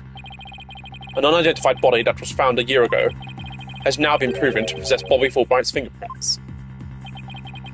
Then does this mean? Yes, that man there is an imposter pretending to be Bobby Fulbright. An imposter?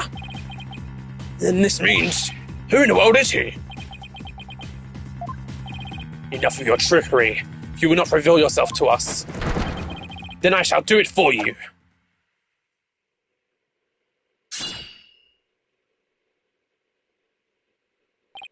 What the?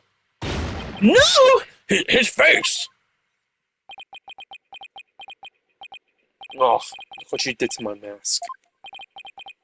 Mask? What is the meaning of this witness? Okay, you got me. I guess I have to show you who I really am now. Oh my god.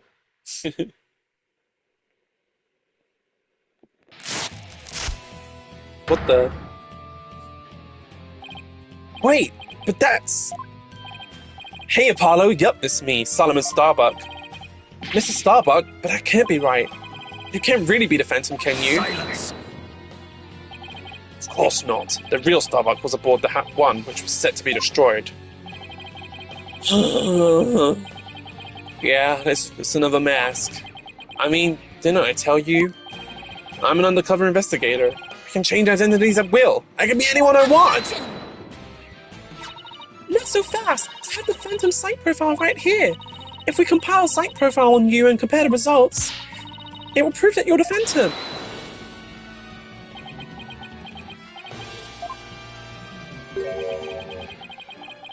It's time for you to show me the real meaning of the phrase "the end justifies the means." That voice! Those words!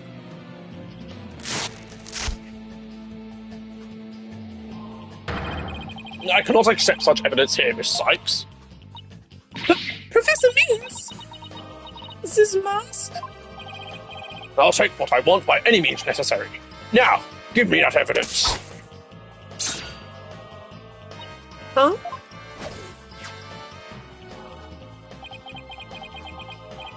Time to take out the trash. Permanently. How could you? Now do you see how powerful the end justifies the means can be? Silence. How pathetic. You can't even speak without wearing another man's face. Ah, but that's the life of an undercover agent for you. My real face has no meaning or value to me at all. Or perhaps it really is the case that you don't even know who you are anymore.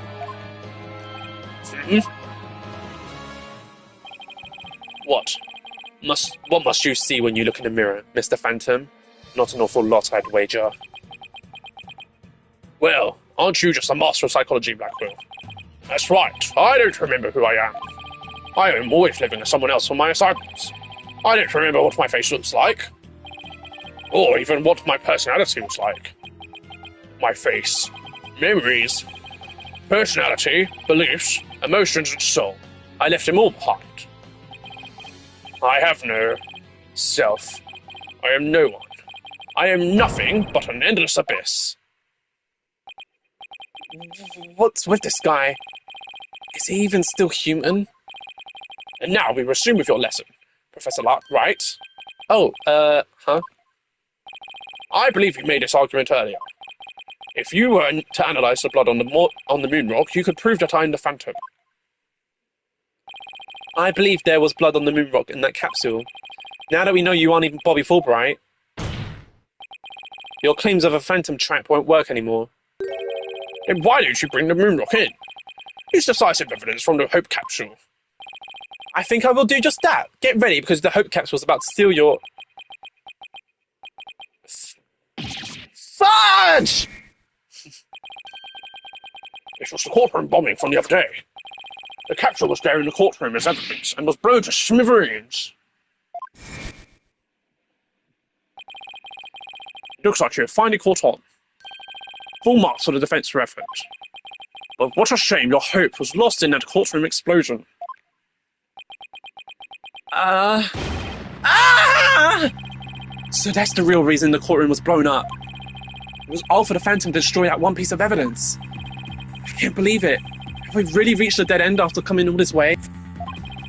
Has the only evidence we have on this guy really been destroyed? How dare you continue to call me the Phantom? As I've said all along, I'm just a nameless undercover agent. Objection! And the defense will continue to assert that you are the Phantom. Furthermore, we have proof. Or at least a prayer. I'm afraid that won't do, Mr. Wright. At least put some weight behind your swing, Right, Dono. I know, I'm trying. There's only one thing that can unmask this menace, the moon rock. But that was blown to bits in the courtroom bombing. And yet, is it really gone without a trace? What if some tiny part, some little fragment still exists? Yes, and you can see the stolen moon rock there too. That strange black and yellow thing on the left side of the picture? Very well, Mr. Wright, let's see your proof. What evidence will finally prove the Phantom's identity? Look, there it is. Take that! Isn't that the bomb that blew up the courtroom and the moon rock along with it? Are you saying this will reveal the Phantom's identity? Yes, Your Honor. Focus your attention on this photo taken after the bombing, specifically right here. Take that! Please take a look at this newspaper article. This article about the hat one. Now, please note the strange black and yellow rock there on the left. That's the moon rock. And when we look at this photo of the bomb fragments, see how there's a rock-like object with the same coloration? Oh my, yes, I see it. It would seem that the moon rock was much more durable than the Phantom 4. If we take a look at all the fragments that the police found, we'll likely find one with blood. And the DNA testing on that blood will prove that the witness is indeed the Phantom. Unbelievable. But that's impossible. I'm surprised to be sure. That's one bloody tough rock. Let us have the fragments tested straight away. Oh, and you'll be having a DNS2 Fulbright. Bailiff, contact the police department immediately and order the testing.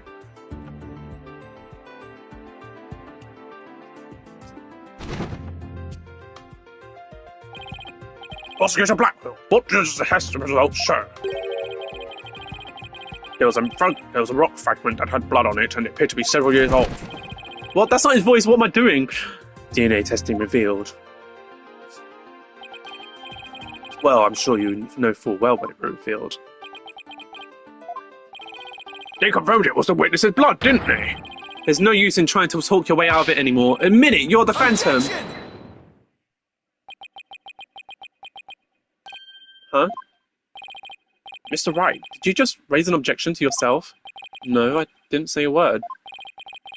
That was my objection, Apollo. Huh?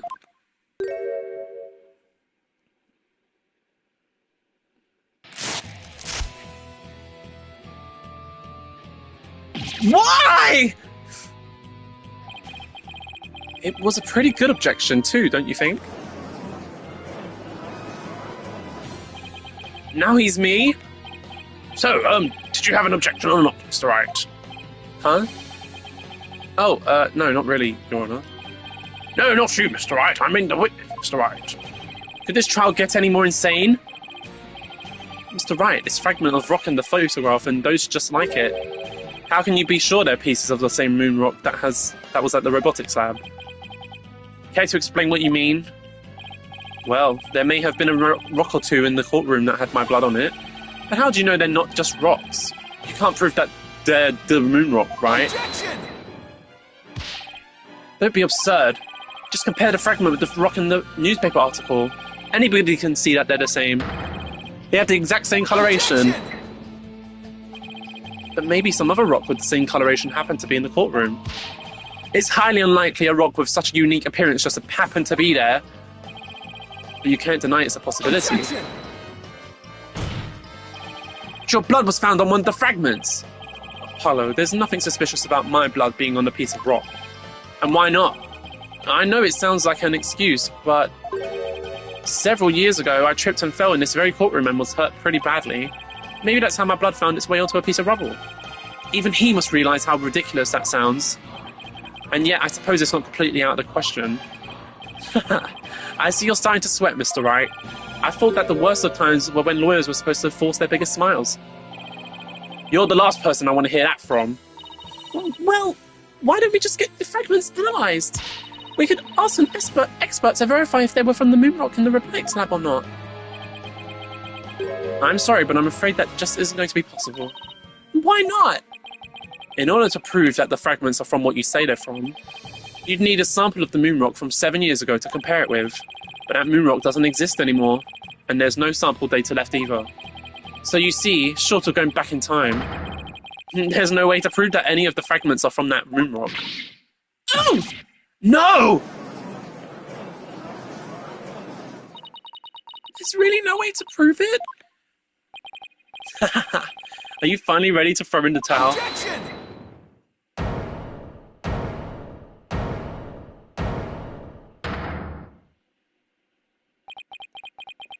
So the moon rock doesn't exist anymore, huh? That's right. It was such an invaluable rock too. A shame, really. But it's lost to us forever. He's wrong. It's not completely lost. There's another piece of it, right here by our side. A shining fragment of hope that can turn everything around. The final piece of evidence to put this phantom away for good. The defense has a piece of evidence that completely contradicts your claim. You have what now? A final fragment of hope that was passed down with great love and care. We do? We do, even if the person holding it hasn't realised it yet. Is this true, Mr. Wright? Pay no attention to him, Your Honour. He's just bluffing as usual. I wonder if you'll be able to force your biggest smile when you see what I've got. Try me. The piece of evidence that shows the original moon rock isn't completely lost is this. Athena's earring.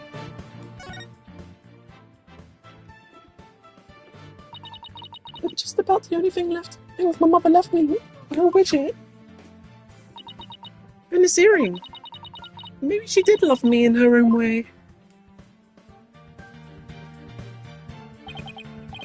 Athena, you may not know it, but your mother left with you a very important piece of evidence. She did? You're bluffing. You don't have anything of the kind. Oh, but we do. Evidence that will finally corner you, because we have a moon rock of our own. Yeah! Woo! You mean... Exactly, a gift Dr. Sykes left her daughter. An item Athena has cherished and worn all these years. As distant as Dr. Sykes may have seemed to her daughter, the fragment of her love.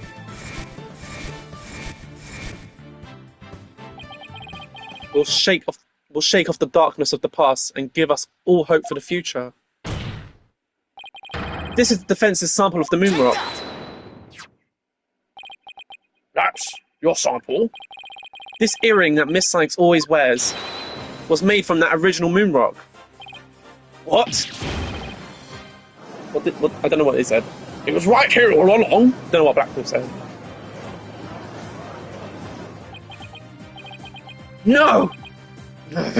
It can't be. Oh, Blackpool said, All this time. the composition of the bomb fragments and the earrings are found to be a match, then it will prove beyond the shadow of a doubt that the origin of the fragment is this photo. And since the test results showed that the blood on the fragments was yours, this means that the identity you tried so hard to hide will finally be revealed. The identity I tried to hide? I don't have an identity to hide. I may not have Athena's ears, but now even I can hear the fear in your voice. Fear? I don't feel fear. I left all my emotions behind years ago. Objection! Every human being feels fear. You simply can't face the emotions inside you. You can't face them because you have nothing. No love, no trust. And I suppose you do. I didn't have anybody to support me at first, either. I couldn't face the fear inside me. Couldn't get over the trauma of my past. Like I said, I don't feel fear. Objection! Then you're just a coward for running away from yourself. When I had my doubts about Miss Sykes, I felt like I would collapse under the weight. But I wanted to trust her. And I knew I could trust Mr. Wright to uncover the truth. That's why I was able to face my suspicions without hesitation. Running away from myself? How can I run from myself? When there's nothing inside. Nothing at all. Objection! I know it's hard for someone as unwilling to trust others as you to understand. But people have emotions, it's just a fact of life. And so, people can be weak at times. But that's exactly why people need to trust one another. So they can gain the strength to face themselves when things are at their bleakest. Without trust in others, how can you ever hope to face your fears?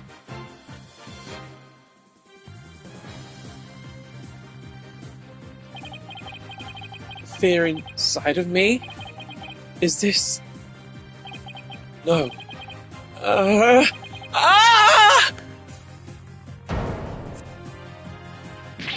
I'm afraid!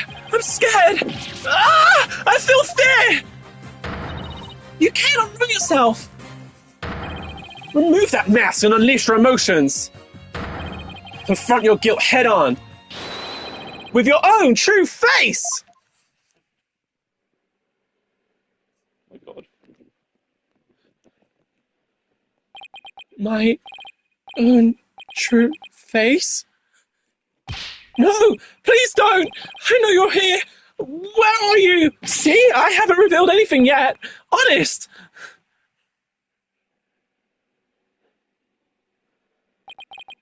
My own true face! I don't have one! My face! My face! My face!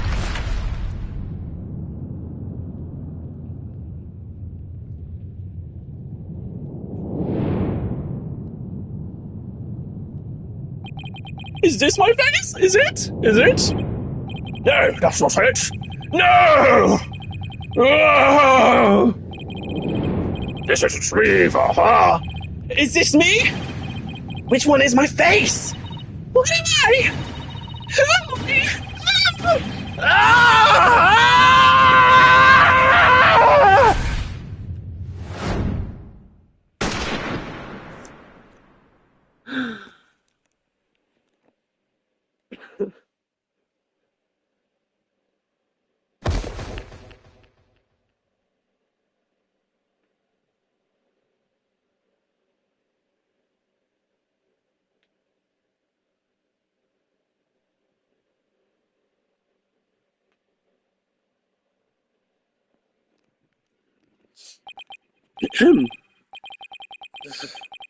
Sniper attack in this very courtroom. It chills me to my bones. But the police are doing everything they can to track the sniper as we speak. Prosecutor Blackwell, how is Detective Fulbright? His imposter doing? He's a lucky fellow. The bullet didn't hit any vital organs. He appears to be in no danger of dying. Well, that was fortunate for all of us. The analysis of that final piece of evidence Wright Dono submitted is in. The composition of Miss Sykes' earring and the fragment with the blood on it are a match. We can now be certain that it is the fragment of the moon rock in question. The murders and bombings at the Space Center, both past and present. The bombing of courtroom number 4, and all of his other crimes, as numerous as the stars. Under suspicion of all of these things, the spy, known as the Phantom, has been incarcerated. The prosecutor's office is now responsible for his well-being. There is still a myriad of things we wish him to tell us about, after all. Thank you, Prosecutor Blackwell. Well, it's time to finally bring this trial to an end. But before I do, will the defendant please return to her proper place? Yes, Your Honor.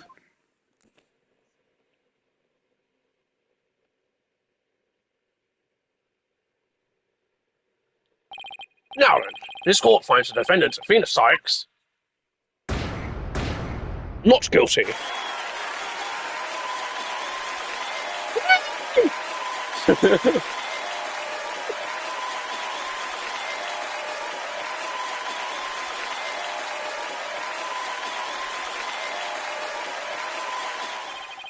Court is adjourned.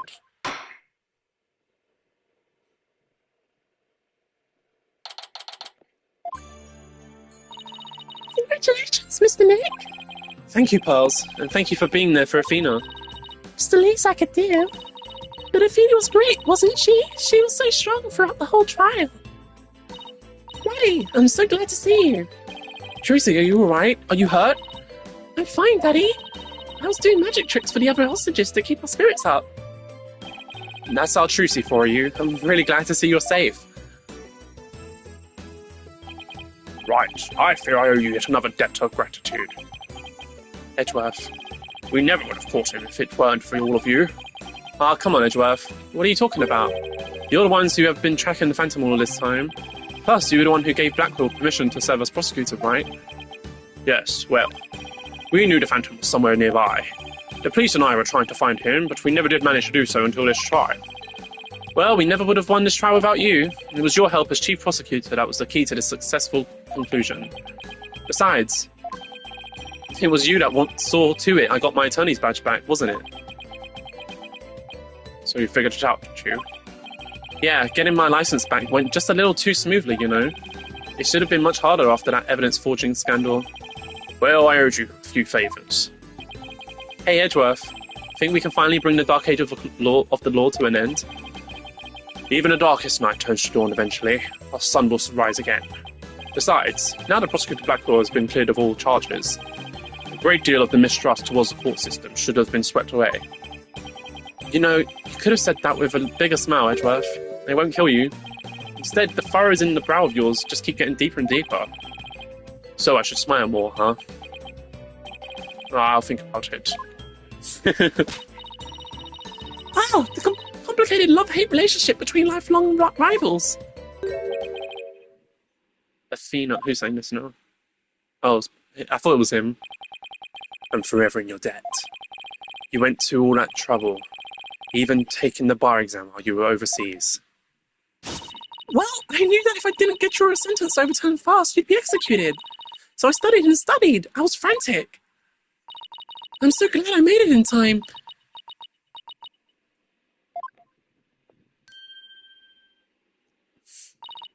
Just barely. But I still made it. That a girl, Athena. It's good to see you finally let your tears out. Yes, I survived by the skin of my teeth thanks to you. Shame on you, Simon, for trying to throw your life away like that. It was never my intention to just throw my life away. But some things in this world are more important than your own life. Than your own life. Like what? my honor-bound duty to protect with my life. My mentor's most beloved treasure. Huh? That's some loyalty. This guy really is a samurai through and through. Well, it looks like we can breathe easy now. Apollo, Athena, thank you both. It took all of us together to pull it off. You bet, boss. What a team we are, huh? It was definitely the most amazing turnabout I've ever seen. I'm a lucky guy. My office has the best, most capable lawyers around. Thanks, Mr. Wright. I'm going to work extra hard to make up for all the worry I caused. Apollo Justice is fine and ready to go. Let's hear it for the Wright Anything Agency. Well, nobody's gonna try harder than me. You better watch out, Apollo. Simon is free thanks to Mr. Wright. But there are so many more people out there who need our help. You're right, and I'll be needing both of you to help them. We still have a long way to go. Get ready, you two. We won a major victory, but the war is still far from over. There are still people out there suffering under false charges who need defending. We've got a lot of work ahead of us, if we ever hope to fully bring the Dark Age of the Law to a close. Hey, I know one thing we have to do. We have to celebrate with a bowl of piping hot noodles. Huh? Nothing like a bowl of Elden's noodles after a trial, all on Mr. Wright's tab. That's how it works at the Wright Anything Agency, right, Mr. Wright? Huh? Huh? As a boss, it's your duty to express your gratitude to your people for their great work. In that case, allow me to join in the festivities. I would greatly welcome a bowl of noodles. Huh? Huh? Huh? I have an idea, Daddy. Why don't you just invite everybody involved with the case? The more the merrier, right? Oh, Mr. Nick, look how far you've come. Who knew you grew up to be such a generous gentleman?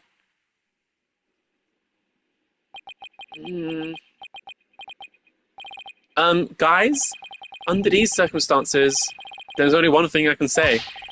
Only if I get to join in. Hey, no fair. I want to see it too.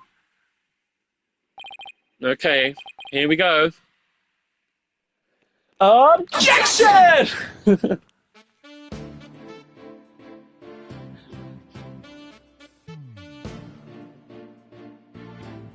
Thank you guys so much for watching this stream of Dual Destinies and the whole series. There's still a special episode to go, so it's not over just yet. And I've still got to do Spirit of Justice, but I might put that on hold until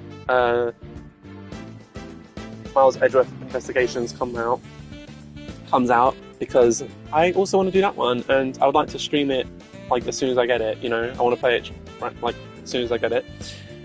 And yeah, so I don't think I'll be able to, you know, complete all of Spirit of Justice before Miles Edgeworth Investigation comes out. I kind of wish it was going to be a bit later, because I would like to finish it, you know, in order. Even though the Miles Edgeworth games don't take place until before this, actually, I think they take place like during the original trilogy or after that. I feel like, but I'm pretty sure it's before this. It's way before this. So yeah, I'm not like messing up any continuity or anything by playing it, but yeah, I don't know. And I feel like more people will be interested to see the newer game, and not a lot of people have played the Investigations game compared to this trilogy. So yeah, I'm definitely going to do it at some point now, but it might not be for a while. I think maybe I'll go, because there's 2 games in the Investigations series, so I might do the first game, then maybe I'll go to Spirit of Justice and then do the second Investigations game, like that one last. I'll have to see. But yeah.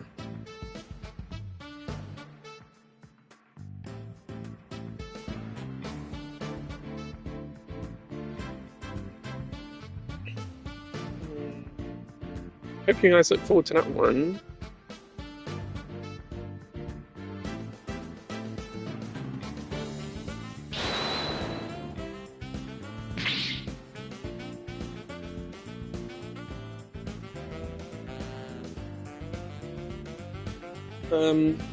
What else is there for me to say? I don't know. I've just had a lot of fun voicing all these characters.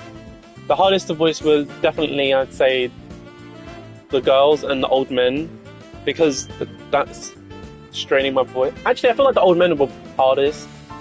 Not in terms of like I'm unable to do it, but it's more that it strains my voice the most when I'm pushing on. Like it makes my throat a bit sore. The girls don't really hurt my throat, but it gets difficult to remember how to pitch them because I have to. There's loads of girls in it, and I'm like trying to not all make them sound the same. Like Pearls, I'm like, I'm talking like this, really sweet and nice. and then like Athena's a bit more upbeat. She's like, Come on, boss, we can do it.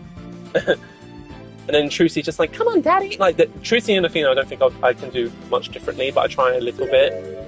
Like, come on, dad, we can do this. And Athena's like, Come on, boss, yay, more energetic. probably not much of a difference, but you know, working on it, guys. But yeah, really enjoyed it. I love voicing Blackwell. He's very miserable and dark and talks like this. And Edgeworth was great to voice as well. I'm going to be doing a lot more voicing of Edgeworth soon. But before that comes, I'm going to finish the special episode. So yeah. I think Miles Edgeworth releases September something, so I've got a month to do. Probably, I reckon it'll be like 4 more streams it will take for me to do the special episode, because it's quite long. I think it's like 1 investigation, 1 trial, 1 investigation, 1 trial. So it's about 4 episodes each. 4 episodes for the whole thing, I mean. So yeah. And sorry I'm not reading out all this dialogue that's coming up now, but you know.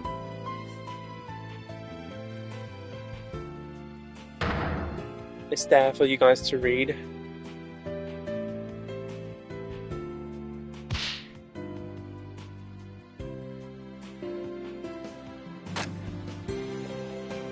I really enjoyed voicing him. I don't know why. It was really funny. I loved his breakdown as well. I hope I did the Phantom's breakdown. You know, I hope that was like what he would sound like. Or I just put a lot of emotion into it. I hope it sounded good and was fun to listen to, especially the breakdown. So, yeah, with the Christoph Gavin breakdown I did, I put a lot of thought into that. I practiced it actually a couple times before I did the stream, just because I knew it was coming, and his breakdown's one of my favourites, so I really wanted to nail it, you know. But with this one, I just kind of went for it. Not because I don't like the breakdown, I do like the breakdown, but I don't know. Christoph Gavin is just... I like his character a bit more than Fulbright, but you know, I still like this game a lot. I really enjoyed this game. It's not as popular though, like people definitely prefer the original trilogy, but I quite like this game a lot. And when I first played it, the twist of Fulbright being the Phantom was so shocking to me. It was like, I really liked him. I thought he was cool. Like, a bit annoying, but like, I really liked him, you know? I trusted him. But he betrayed me. But yeah. Like, I can't decide whether to be pissed off or not with Apollo, because I don't like how he accused Athena, but like, I know why he did it, I guess. And he felt bad about it, so I guess that's fine. But, I don't know. I guess if he didn't do that though, we wouldn't have found the Phantom. So, yeah. I'm still a little bit miffed about it, but you know. Athena should have punched him for it. He was like, Athena, punch me! I was like, and she was like, No, I'm just gonna slap you instead.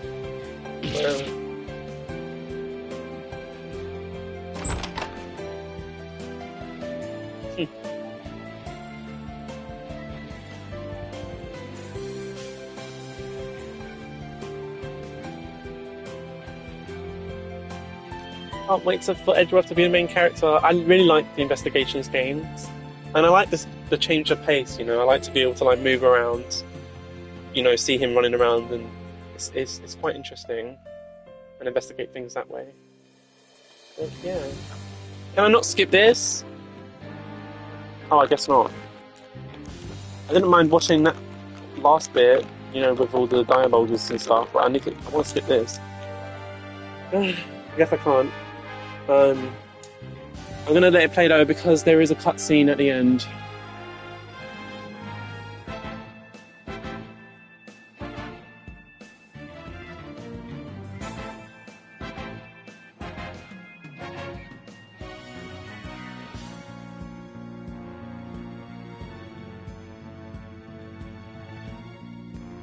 Damn, this stream is long!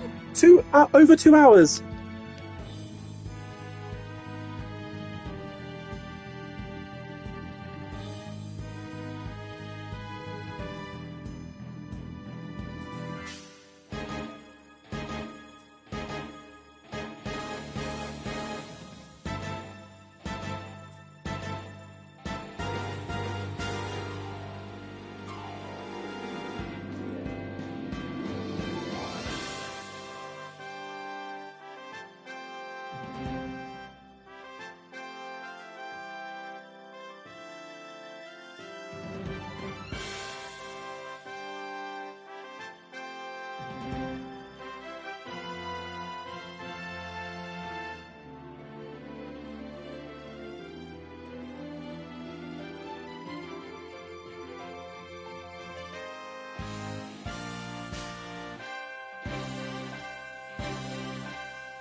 I'll be fine.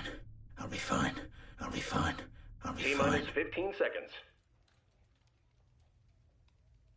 10, 9, 8, 7, 6, 5, 4, 3, 2, 1.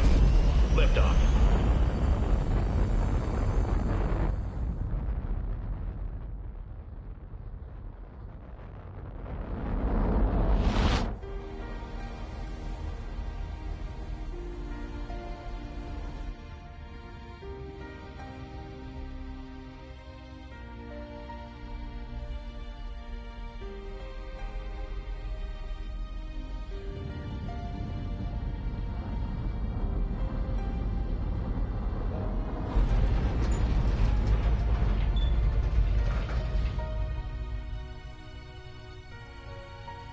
Mr. Starbuck!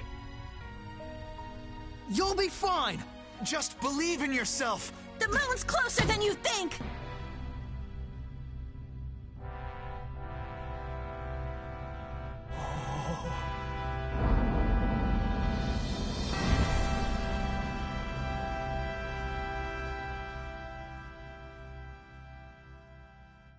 Thanks, guys. I wouldn't have made it back into space if it wasn't for you.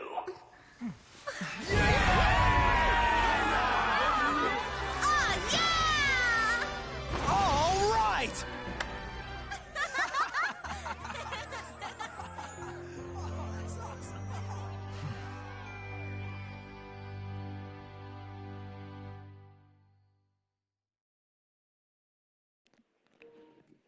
Oh, I love that cutscene.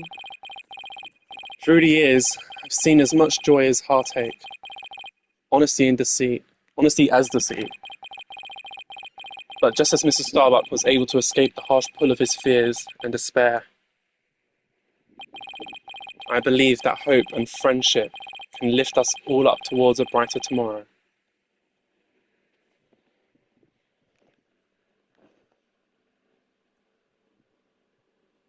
And that is the end of the 5th case. But yeah, we still got the special weapon episode. Thank you guys so much for watching. I know this was a long one. I'm super sorry about that. But where was I supposed to cut that? You know what I mean? I might cut it. Who knows? But we'll find out. Anyway, see you guys in the next one. Bye-bye.